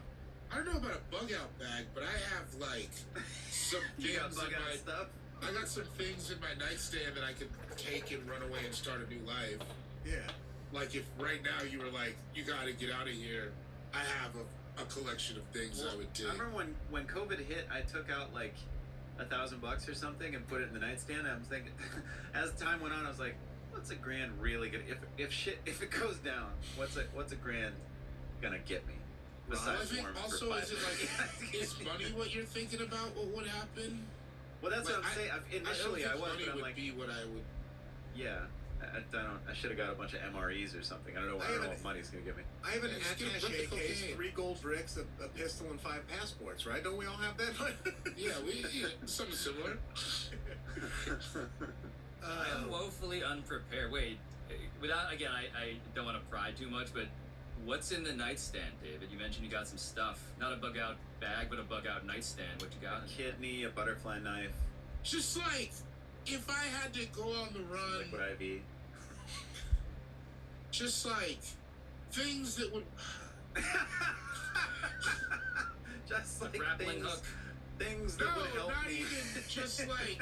I love that. What are Some they? stuff is always going to retain value, Things that would help. No, I know. regardless of what. See, I like What? the idea of not wanting to say what it is because you don't want your house to be rated for the thing that won't decrease in value. Yeah, That's what I get the sense is happening here. yeah. Yeah, I got an idea. You talking about Nikola Jokic rookie cards, right? Yes, I have. And as long as you keep it in Denver, you'll be all right. That price isn't going down. That's going to Yeah, be. Even when the world ends, people will think back fondly of the 2022 or 2023 World You Championship. need something to remind you of the better days. Yeah. It's a thumb yeah. drive full of my NBA top shots. It is. In his nightstand, David has a Nikola Jokic rookie top shot on a thumb drive and a $15 gift certificate to the John Elway Steakhouse. And neither of those things are losing any value in this brand Yeah. new world. Also, full collection of McDonald's Grimace glasses. He's also got incriminating photos of Jake Jabs. I am worried he's gonna get me after this. Although the Jake Jab Emporium, his empire, the warehouse, a literal furniture warehouse, would be an amazing place to set up in a post-apocalyptic landscape. Oh, yeah. for sure. You For can burn 1 it all year. for firewood. Because 1 it's year, not total worth falls anything apart. else. It sucks when that's the best year of your life. You're like, man, this isn't too bad. And Pablo, we're going to get to your fourth pick right after this short break. This episode of All Fantasy Everything is brought to you by See The Thing Is. I want to talk to you for a second. I want to ask you a couple questions. You a millennial who misses what life was like in the 2000s? If you had a hard time finding new or curated music? You interested in multiple perspectives on relationships, dating, and music? Of course you are. And if you are, See The Thing Is going to be a perfect fit for you. You're going to love it. It's a podcast hosted by Grammy Award-winning R&B artist Bridget Kelly and media personality and podcast trailblazer Mandy B. Twice a week, Bridget and Mandy have nostalgic conversations in their grown segments, political pop culture conversations in their honest segments, and relationship / hot take conversations in the slightly toxic segment.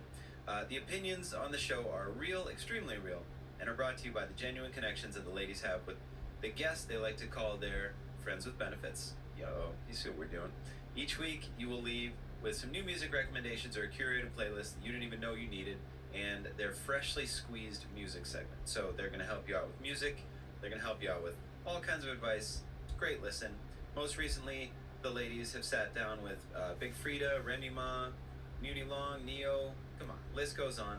Follow and subscribe to See The Thing Is on Spotify, Apple Podcasts, or on YouTube. New audio episodes drop every Tuesday and Friday, and visuals are available on YouTube Wednesday and Saturday. This show is sponsored by BetterHelp. I'm going to throw a question at y'all. I know we talk about this all the time, but it's just life, you know? A lot of times you know what's good for you. You know what you should be doing, but your brain, your ego, anything like that's getting in the way. Like, whatever it is, you don't have to just white knuckle your way through life.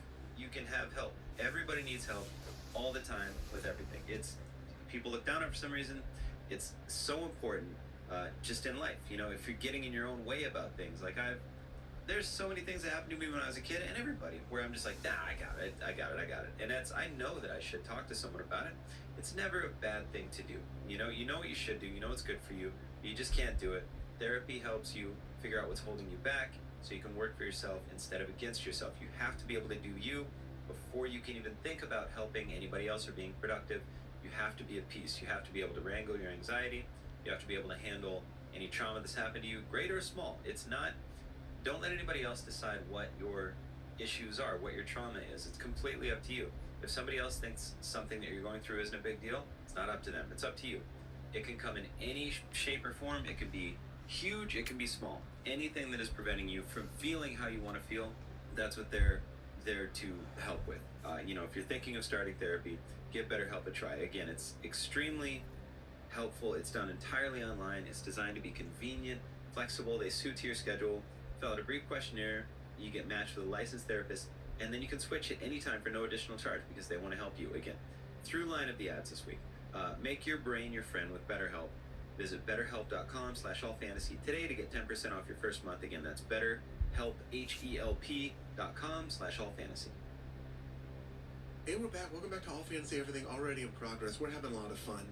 Before we get to Pablo's fourth pick, Sean Jordan, Sean S. Jordan on Twitter, Sean Cougar Melon Jordan on Instagram. Where can people see you do stand-up comedy?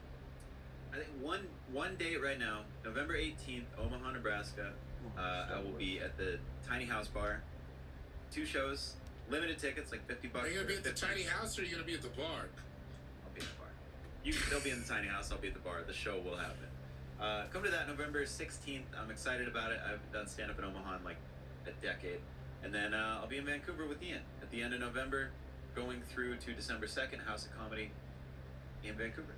That's it. Goddamn. Be excellent David to each Boyd, other. Cool Guy Jokes 87 on Instagram. No longer on Twitter, as we've discussed. Where can people find you doing stand-up comedy? When does this come out? October 26th. Isaac, am I right?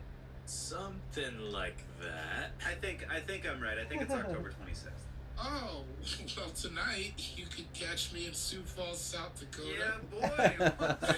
At Boss's Comedy Club, and tomorrow and Saturday you can catch me at Sisyphus Brewing in Minneapolis, Minnesota, and that's the end of the tour. So I'm really thanks for coming out and supporting. Buy the rest of the merch, and the hour's probably pretty good right by now.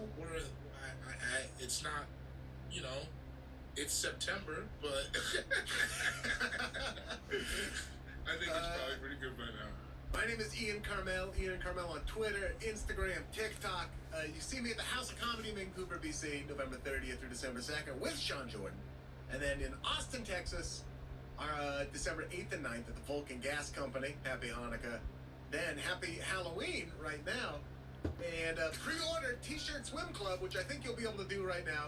Hell yeah. My upcoming book that I wrote with my little sister. Oh, I'll be in Portland in March. Tickets for that at the Revolution Hall are on sale right now, March 23rd. More importantly, though, Pablo Torre is here. Pablo, where can people frequent your wares?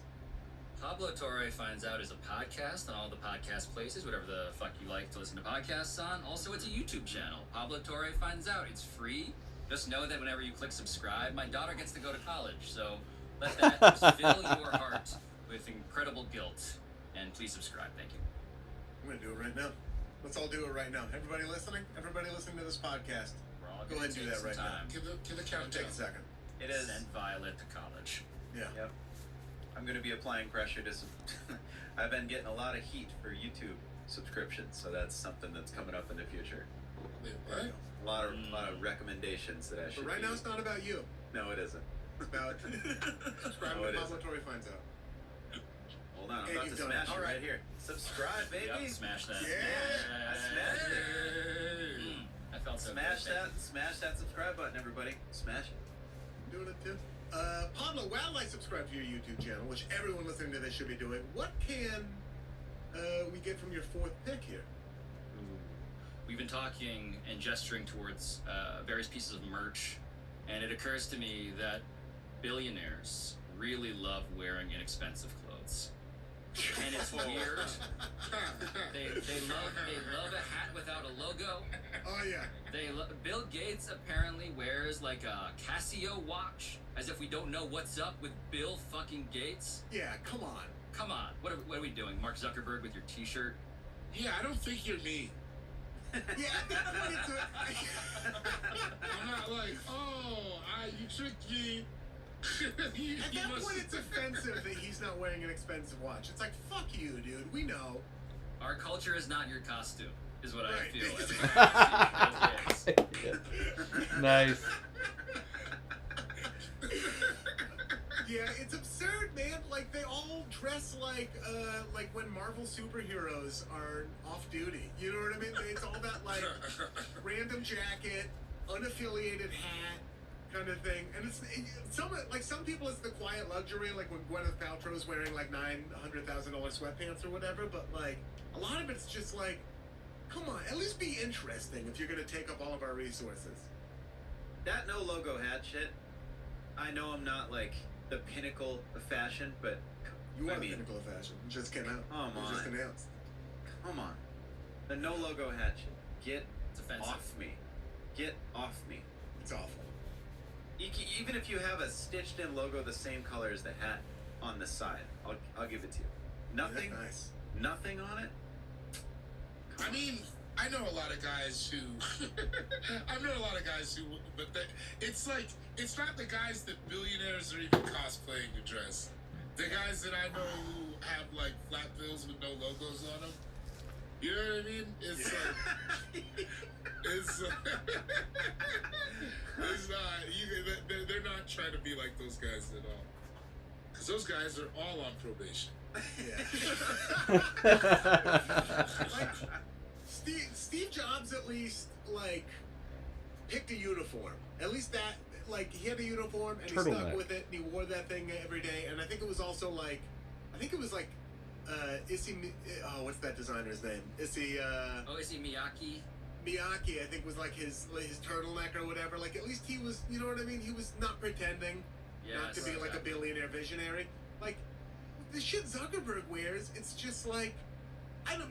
Maybe this is stupid, but I'm like, you have $1 billion, man. Wear like a suit, Look interesting. Do some. I don't know. Maybe that's stupid. Maybe that's Do you like a think stupid it's- thing to want. Do you think it's a level of you are who you were when you got here though? Because like, But that's You why it's know- offensive, because you're not. You're Yeah. definitively not who you were when you got here anymore. You know, Okay, you I wish feel you would like- stop lying about it.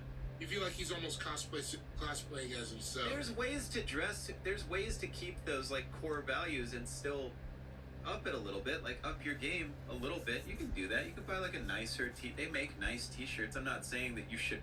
Everybody has to have nice T, but it's doable.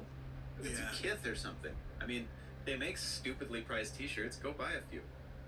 I'm fine with a billionaire doing that. Yeah. I don't know. It's just they do. Now, I'm getting Love way too wearing it. mad about something I never cared No, about. get one up, dude. How much does a Kith T-shirt cost? Fucking lot. A lot. Really? Like $90.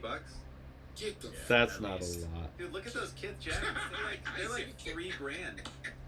It's so crazy to me. Yeah, I can't do Yeah. that. Excellent pick. Sean, time for your fourth pick. I don't know if this is real. I think it's real, but Uber helicopter. Is that real? Uber Blade? It's I am real, told right? it's real. I am Yeah, told I've it's heard real. it's real. I can't confess. That's why I'm asking if it's like theoretical stuff. But They like, wouldn't use Well, I it. don't think that billionaires use them though, because I think they have their own helicopters. helicopters. Yeah. Then I'm picking traveling by helicopter. Oh, there we go. Okay.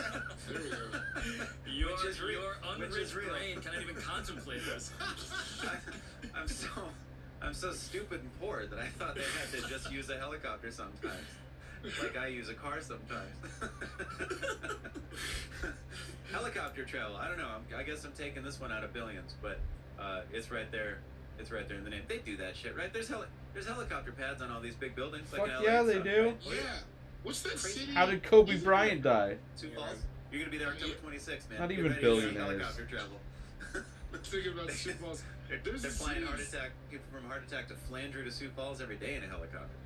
There's a city in South America. I can't remember which city. I was reading about it though, where they were like, the wealthy people don't really touch the ground, like because Yeah. it's so dangerous on the ground, and they can just take helicopter from like massive building to massive building, which is insane to me. In a lesser scale, I had a buddy of mine was talking about he was trying to buy a place in San Francisco. He said the only places that you could really buy that were in his range, which was a lot, by the way, but they were like the highest condos in the Tenderloin. So he's like, you get this crazy condo, but then you have to have a car like in the parking ramp, and you just kind of never are in your neighborhood. You pull in, you park, you're in your building, but you're never on the ground walking around where your house is. No. It seems Like- crazy to me. Is he talking about like those old converted SROs? That's bugged out because like the TL is that's a neighborhood. If you're gonna live there, you should really be boots on the ground. I couldn't imagine not being like a part of my No, I neighborhood. can't either. No, I mean I know it can get gnarly, but like it's not always. I feel like I know there's a couple, but like a lot of neighborhoods that people are scared of or whatever, they're not always gnarly. It's not like I mean, it goes Or- down in the Tenderloin though. I've It seen a does, lot of but, wild like, shit there's- in there. right. Anyway, just the point is, it's like it'd be nuts to not to be able to go outside your You house. don't go I'm gonna walk to outside. the library or something. That is children of men shit. Yeah. Is what you're describing. Seems nuts. Right. Exactly. Yeah. Like the zombie hordes outside. Yeah, it's crazy. Helicopters. They did billionaire. I went to pee just in case anyone heard me not talking for 30 seconds, which a record. I mean, not to get morbid either. But rich people love this so much that it's like a lot of them have died doing it. Yo, Well, dude, you know- that was that. Thank you for saying what I was too awkward to say. Like, I'm Yeah. afraid. Me too. I'm afraid of helicopters now. It No chance. seems not worth it. Because even, I mean, like Kobe Bryant, of course, but there's also like one of the guys who like owned Arsenal or some other Premier League team, like died in a helicopter crash. Like it's Jeff Bezos has been in a helicopter crash. Like there's been like it happens a lot. It Seems like the least safe form of aviation. absolutely. And that's even if you have like a double engine, two pilot situation, it still seems like not safe. Do you remember like it was like a month before Kobe passed, R.I.P. We were on this podcast, and somebody was like, "Would you take a helicopter?" And I was like, "Fuck yeah!" And you were like, "No, I would not do that." I remember that. And then I had the opportunity. We were like, we shot something with I forget who. I think it was with Tony Romo. Weirdly, went on the Late Late Show. Classic like- helicopter enthusiast. Classic helicopter. But it was like there was like a tight window to shoot, and he was in Santa Barbara or something. And it's something weird. And then Is that like by Santa Barbara at all? Santa Barbara. Santa Barbara. Santa Clausica, and he like coordinated to get there quick and then get back, and they took a helicopter, and I was like, I'm not gonna go on this shoot, even though I would like to meet Tony Romo. Yeah. It do just they make? scares me. Are there like not as dangerous like the Grand Canyon helicopter tour? Are those like less Well, there dangerous? are, but that's not the one that's not as dangerous. That's a dangerous one. Yeah, I think like the safest scenario is like you want 2 engines, so if one malfunctions, you have another, and 2 pilots, so if one has a heart attack, you have another. Sure. Most you're not getting that on like a Grand Canyon Grand Canyon helicopter. tour. If I'm a billionaire, I am. Yeah, that's true. I'm gonna take my AWAC out there to the bottom of the Grand Canyon. In your Chinook, just my hovering. Chinook. With my fucking Rolls Royce in there. I'll drive my Rolls Royce on the dried up Colorado River. I'm part of the problem, baby. Time for my 4th pick. Before we get to our lightning round, with my 4th pick, I'm going to take submarines. Ooh. If we get Nice. morbid.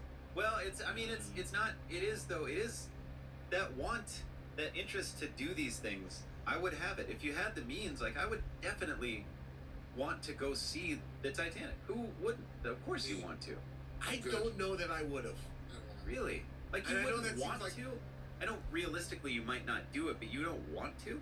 Nah, not really. It's like I was saying, man. It just doesn't do that much for me. Like, I can wrap my head around it. I just don't.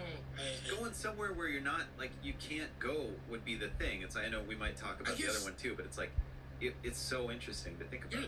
Here's what it is there's so many places on land that I can travel that are incredible and difficult to get to, and I can have an enriching experience that, like, I don't know, would I rather go to like some crazy remote city than go to the bottom of the earth to see some shit that's been down there?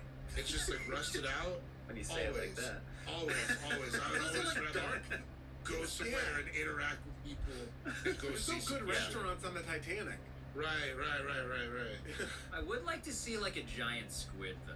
Yeah, that's true. Just like, you know, Yeah. one of those things, I wanted those to. like, yeah, like I want to see a squid fight a whale. I would pay to see that as a billionaire. Absolutely. But we should have that in arenas. We should be able to see that. Like, why can't I see a sperm whale fight a fucking Architeuthis in, like, the Coliseum in Rome? Let's get that. I mean, let's That's keep what going. the Roman emperors would have wanted. Let's keep going. I want to see Nate Robinson fight Muggsy Bogues to the death. Why not? Let's keep... And we're just paying stuff to I wa- fight stuff. I want to see George Mirasan fight Sean Bradley. I want to see George Mirasan fight a sperm whale. We should make it a practice. Riding a giant squid. Yeah, man. How many hippos? What's like the hippo versus rhino? Like, how many rhinos do we have to get involved before it's a fair fight? Because I know hippos got it. I know, but so like, and it wasn't just these recently departed billionaires Right. on the Titanic. They've like, I mean, James Cameron's been obsessed with like going in submarines for a long time. Paul Allen, may he rest in peace, the dead owner of my beloved Portland Trailblazers, was a huge submarine guy. He said, he has this quote, "It turns out, if you go 1,000 feet down in the ocean, it's really dark and the animals are really strange. But if you put on some Pink Floyd, it's fantastic." That's a great Yelp review for submarines. Yeah. It really is. It really, that's my guy right there. Not trying to play Pink Floyd songs in front of people, just jamming it while he's, I imagine, stoned. I hope so. Getting in a down submarine. there. Down there, dude. Down there. But it's, Down there. I don't know. It's this. I think when you're super rich like this, you are constantly chasing exclusivity. And another thing about rich people that I've noticed is that they only care. They never look down. They only like their competition is only ever other rich people, and that's why it's never enough. Because there's always a bigger fish. You know, like. So if they can go in a submarine and their friend has only ever been to like Kuala Lumpur, yeah, literally. Yeah, that's the other thing. They're not racing us. We're not. No. They think they're broke. They honestly think they're broke. Like, there are billionaires who think they are broke. Fucked up game. David, time for your 4th and then your final pick, a lightning round. Winemaking. Wine Oh, bank. yeah. Oh, Yep. yeah. Like buying an actual vineyard, employing all these people to make a mediocre wine that you only serve at your parties. Are you guys watching What We Do in the Shadows this season? No, I I'm haven't. not caught up. There's a joke that Colin Robinson has in there. He goes, the quickest way to become a millionaire is to be a billionaire and buy a winery. So Dave. Yeah. But you get a tremendous like tan, right? Yeah. Your skin begins to take on, I imagine, like an oily sort of a glow. Yeah. There isn't. Do You're you? of Because the they're earth while not- also being. They're not there even, right? Like, they're I not, think they like, go get. I think it's one of those things like sailing where they like to show up for all the fun parts. Oh, like Yes. they'll stomp a couple grapes and then go back to They'll the taste farmhouse. it when they're like, we're ready to move it from the tanks to the barrels. They'll go and like do that where they, you know what I mean, where they do that weird like they drink out of like a Totally. beaker. Let me make sure it's ready. yeah, You're stepping on the backs of the day laborers you've hired to pluck a grape. Like, yeah. Right. Exactly. Delicious. Yeah. Or scream at them, fix this. One of the two. Yeah, for sure. It's another one of those things where you're like, yeah, just like, what a whole bunch of shit to do to. Like, They only grow wine grapes in beautiful places, so you get like a piece of land somewhere beautiful, and you Like get like your Napa or Christmas some gifts are shit. sorted for the rest of your life. Like you just send people a case of your wine. Is Oregon turning into wine country? Somebody told me this the other day. I hate to bring up the global warming thing, but somebody said that like Southern Oregon is turning into like the new sort of wine country. Well, Oregon's been wine country. As the it, I way thought of it was the all like valley. Northern California. No, well, Northern California as well, but like the Pinot, if you like Pinot Noir, Oregon is where they grow the best Pinot Noir grapes in America. But right then, up the waste country. I didn't know that. and then Southern, they grow a lot of stuff. Isaac, our producer slash resident foodie, and Yeah. drinky. And Drinky. drinky. Sippy. I'm a Sippy, I'm a as I big- say. Yeah, I'm gonna have fun in Denver. I'm a big drinky, so Big drinky and a it's gonna sippy. it's gonna be a good time. No, so yeah, no, you're actually right, Sean. Because the climate is changing in Oregon, the types of grapes that can grow in Oregon are also changing. So Pinot Noir, which is a kind of a dreary weather grape, was the dominant grape that was grown in Oregon. However, since the that. sun is coming out more, they can grow more robust grapes like a Cabernet, for example. Big buff grapes. I don't know why I want to giggle when you describe every word in there. There's a lot of words that make me want to giggle. Robust always makes me want to giggle. I didn't know there were seasonal effectiveness disorder grapes. There are SAD grapes.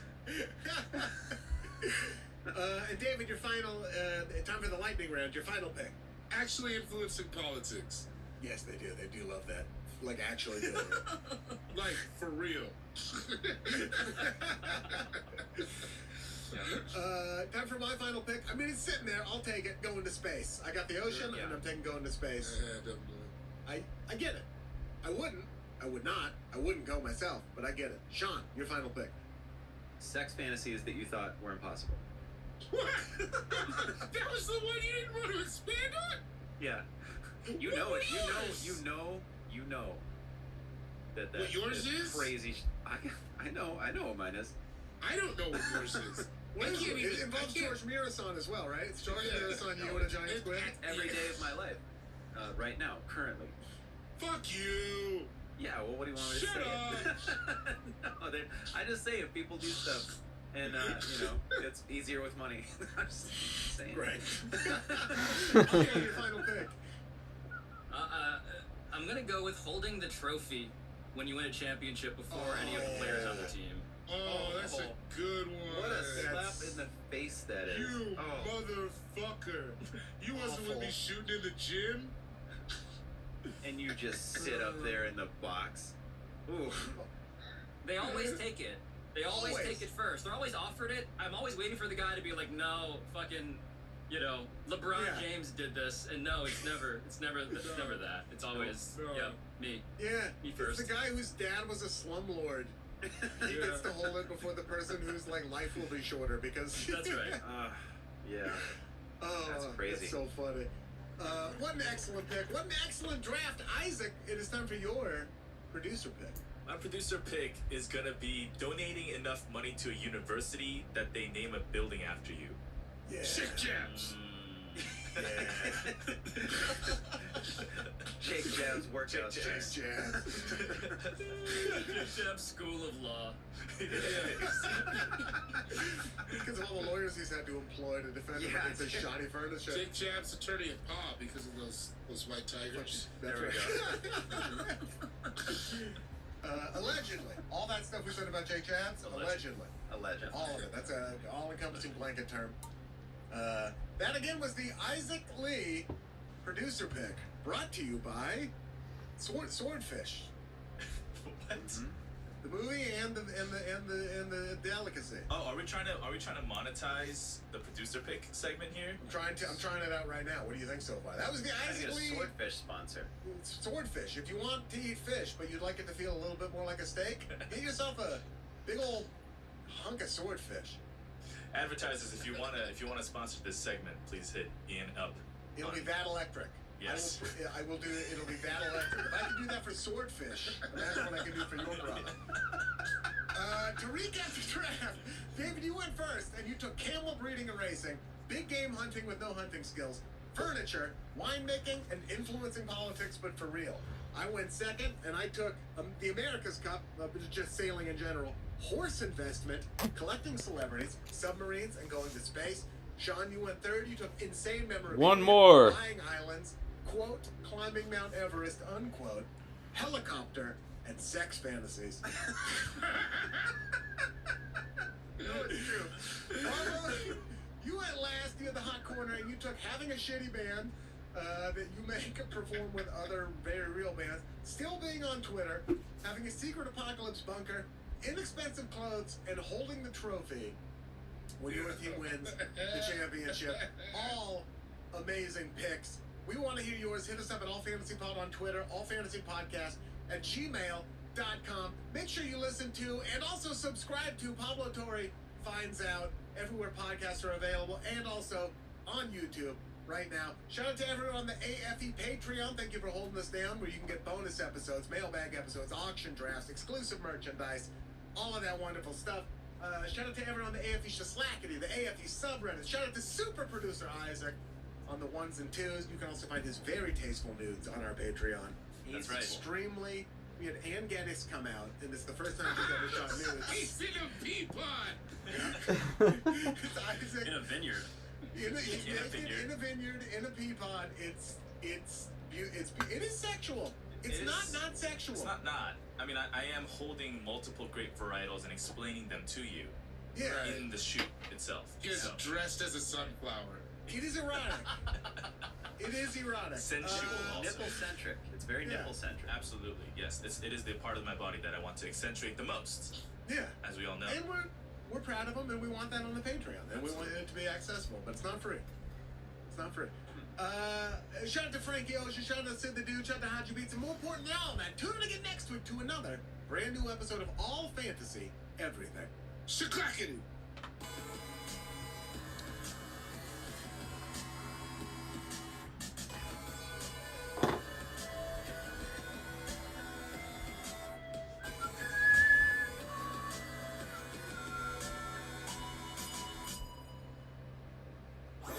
That was a headgum podcast. Hello, I'm Zach Oyama, and I'm joining forces with. Jasper William Cartwright. And I'm here today to tell you about Rotating Heroes, a comedy actual play podcast. Which is now on Headgum. And if you don't know what an actual play is, it's like listening to your dumb friends make up their own Lord of the Rings, except much stupider, and every choice is left up to the roll of the dice. What can you expect from the Rotating Heroes podcast? Well, exactly that. Every arc will be kicking off with a rotating cast of people who will battle, laugh, and cry across Amalur as they commit to some of the silliest bits that they possibly can do. But, Zach, who are some of these heroes? Who are they played by? People like, I don't know, Emily Axford, Love Emily Ashford. Siobhan Thompson, Wow! Mike Trapp, Oh yeah. Brennan Lee Mulligan, Yes. Allie Beardsley. Noise.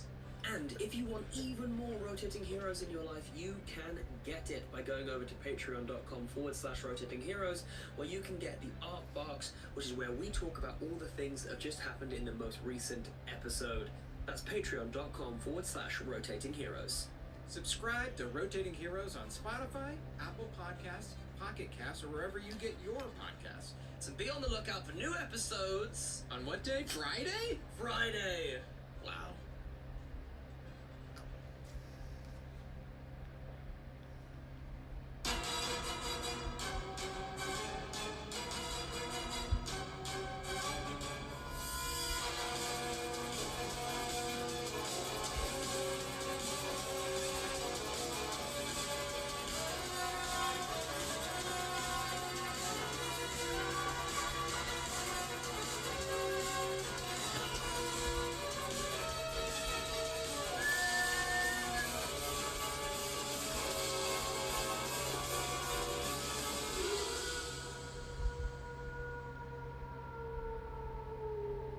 Welcome to Scream Drafts, the spooky podcast where, and I never figured out the next part of this.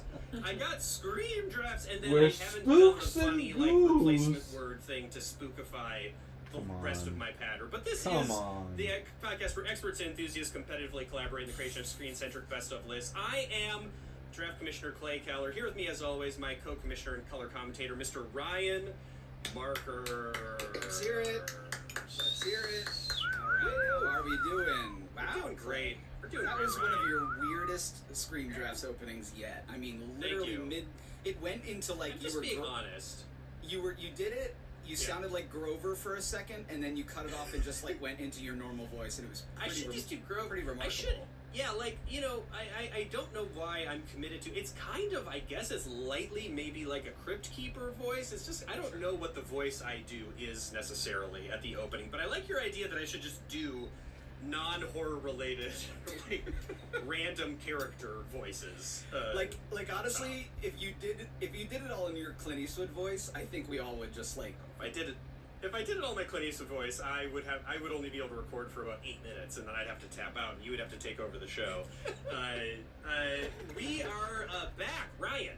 Yes. After a brief Scream hiatus, Right. we have again allowed Mr. Hyde to take over the show. We've transformed back into Scream Drafts, and we are ending Scream Draft 6 in epic fashion here, with back-to-back franchise super drafts. Obviously, we're closing out the month with the Halloween movie super draft, but today we are ramping into the grand finale of Scream Draft 6, talking about a franchise that is hotter than ever.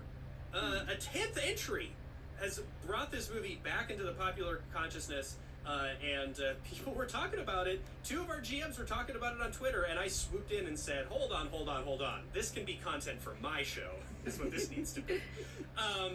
So we're doing this here today. We are doing the Saw Super Draft, ranking all 10 of the Saw motion pictures. Let's bring in our panel of GMs here today. Joining us from one corner of the virtual draft table, returning for his 3rd Screen Drafts appearance, Ben Meckler is here.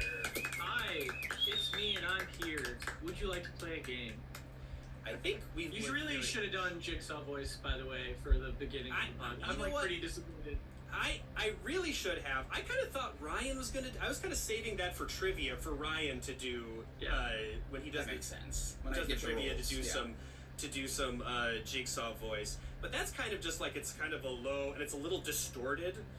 A little bit. Like, I mean, you got like the tape warble on there for sure. Want to play a game? I don't know. I'm not gonna work out All this your question life on here. you've watched stories on the screen, but what would you do if you had to draft the stories for the screen? Drafts. Yeah. That's a good point, Ben. In a lot of ways, That was good. I like that. That was very You good. should have just hired Tobin Bell to do like a cameo intro. I should have. I'm sure he's on there. We have done cameos, hired people to do cameos for this show in the past. That's a good idea. We should have done that. But Ben, it's a kind of an excellent point that you just sort of compared what happens in the Saw movies to what happens on this podcast. Screen Drafts is in a lot of ways the Jigsaw trap of film podcasts. Very true. Yes. And we keep getting away with it. Would you like to play a game? And then we gather these. We will punish you for your disciples, and it's really kind of a choices. 1-to-1 comparison. Joining us from another corner of the virtual draft table, returning for his third draft on the show, although of course he has also joined us as a guest commissioner from time to time. Mr. Walter Holman is here. Hello. Hello, Walter. Welcome. Hi. Walter rolled out of bed And I am in his bathrobe and drinking from his Parasite mug. And we're about to talk about all 10 Saws. He rolled out of bed to talk about Saw. Rolled out of bed to talk about Saw. Walter, I have to give you props. Obviously, we're recording this one earlier in the morning than usual, and as could happen to anybody, you slept through your alarm, and we had to call you. And I said, I'm going to play a funny prank on our friend Walter Holman. I'm going to call him. And if I'm waking him up, I'm going to say, Walter, quick, we started without you. You picked number 9. What are you picking at number 9? And without missing a beat, Walter went like, all right, what was number 10? So committed to ready. the street. He's always ready. Such a He's always got Jigsaw on the mind. Jigsaw on the mind, and such a prepared guest GM that even out of a dead sleep, he was ready to jump into the game. So, Walter, thank you for being here as always. And rounding out our guest GM panel, a first-timer, we got a rookie here on the show today, appearing for her first screen draft. Megan Amram is here. Thank you so much. I'm so honored to be here. Megan, welcome to the show. It's a pleasure to have you here. I love to have a rookie thrown in to a big old expanded super draft. This is actually Ben's first expanded draft as well. Yeah, I don't know what that means, and I'm getting worried the more you play up how big it's going to be. It's big, and it's expanded, and it's never ending. Well, Ben, you've been on regular 7 title episodes. Obviously, we're talking 10 movies on this one. We're doing all 10 Saw movies. So this one will be a bit bigger, and you've never done a super draft either.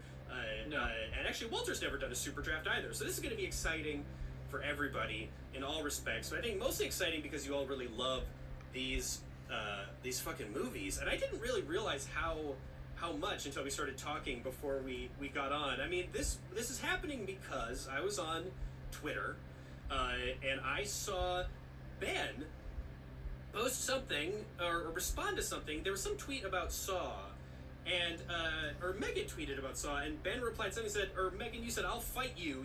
You threatened a physical confrontation. You said, I will fight you for the title of biggest Saw fan, or something like that.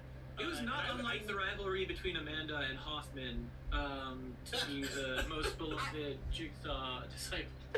I am not a huge poster anymore, and I rarely, if ever, post about just like movies I love as a huge movie fan. But Saw, I'm not doing a bit. I think Saw has made me happier than anything else in the past 30 years. It has hit a certain place in my brain, maybe with some sort of long saw, that is where all the dopamine is kept. And I did get on Twitter and was, of course, threatening Ben, and then it came together, do I want to come on this podcast and talk about Saw for what I hope is many hours? And of course the answer was yes. I love it when, look, I just hope that Elon gets taken care of, not, mortally, but just in a business way, that he gets removed from Twitter, because Twitter can't go away. I was out here an episode dropped out, I need another Screen Drafts episode, and just by happenstance, I see this exchange between Megan and Ben, and I immediately DM Ben, I'm like, do you want to do the Saw Super Draft? He's like, yes, we're going to bring in Walter, it's going to be a whole, it's going to be great. And I was like, fucking perfect. And it came together in fucking 5 minutes. And now we're here today, and I couldn't be more pleased. Megan, let's stick with you. You said that Saw has made you happier. Good old John Kramer has made you happier than any other thing in the last 3 decades. I'm trying not to hyperbolize, but I really do feel that way. I mean, truly, first of all, I've been up for a very long time. I feel like thinking about Saw is basically my version of coffee or cocaine maybe in the morning. I feel pretty manic. Do not talk to me before I've had my full Saw. podcast. But I do feel like I could do a dissertation on this franchise, but there's something about the characters, the silliness of the timeline, and also I'm a big escape room fan in real life, and there's like this pleasurable hit every time a new Saw trap is introduced. And the crazy thing is I watched all these movies not when they came out, which is so sad because I wasn't like a 12-year-old boy and didn't have anyone to go to the movie theater with me. I've always loved horror movies, but I didn't get to go. But since becoming obsessed with it over the past few years, I have seen that there are like rabid Saw fans online, which is a very funny subgroup that I've tried to weasel my way into. So, Maggie, you're a somewhat recent. You're sort of like an adult convert to the Church of the Church of Jigsaw. Which is odd. It's my boyfriend saw all of them like when they came out, which is kind of for people our age was a exciting thing. But again, I've always been a huge horror fan, but didn't have good middle school friends who wanted to go see Saw with me, and I just think that the way the franchise built on what is essentially like a great little indie horror movie is so unexpected. I'm a comedian in real life, but I feel like the way I'm talking about Saw is like the most serious I am about anything also. Like it really built its depth of character and went to such heights that I was not expecting. You are proselytizing very effectively. Thank you. Yeah, exactly. Ben, you were immediate. Oh, as quickly as Megan said yes to doing this, you said yes, and you said, "I've seen every Saw movie for the last 2 decades with Walter," and I said, "Perfect. We love Walter. We'll get all 3 of you on. This is going to be great." Tell us about your history. Megan is a recent convert here as an adult. Have you been a Saw guy, you and Walter as well, since you were like children? Because these movies came out, the first one came out, you were in like a freshman in high school or something? Yeah, we were high school freshmen. I think, did we see the first one in theaters together? It started with the second one, right, Walter? Yeah, because I think the first one I actually didn't catch it until DVD. I didn't see the first one until after I saw the second one. Seesaw, Which is peace. fine. It still works. As I found out. But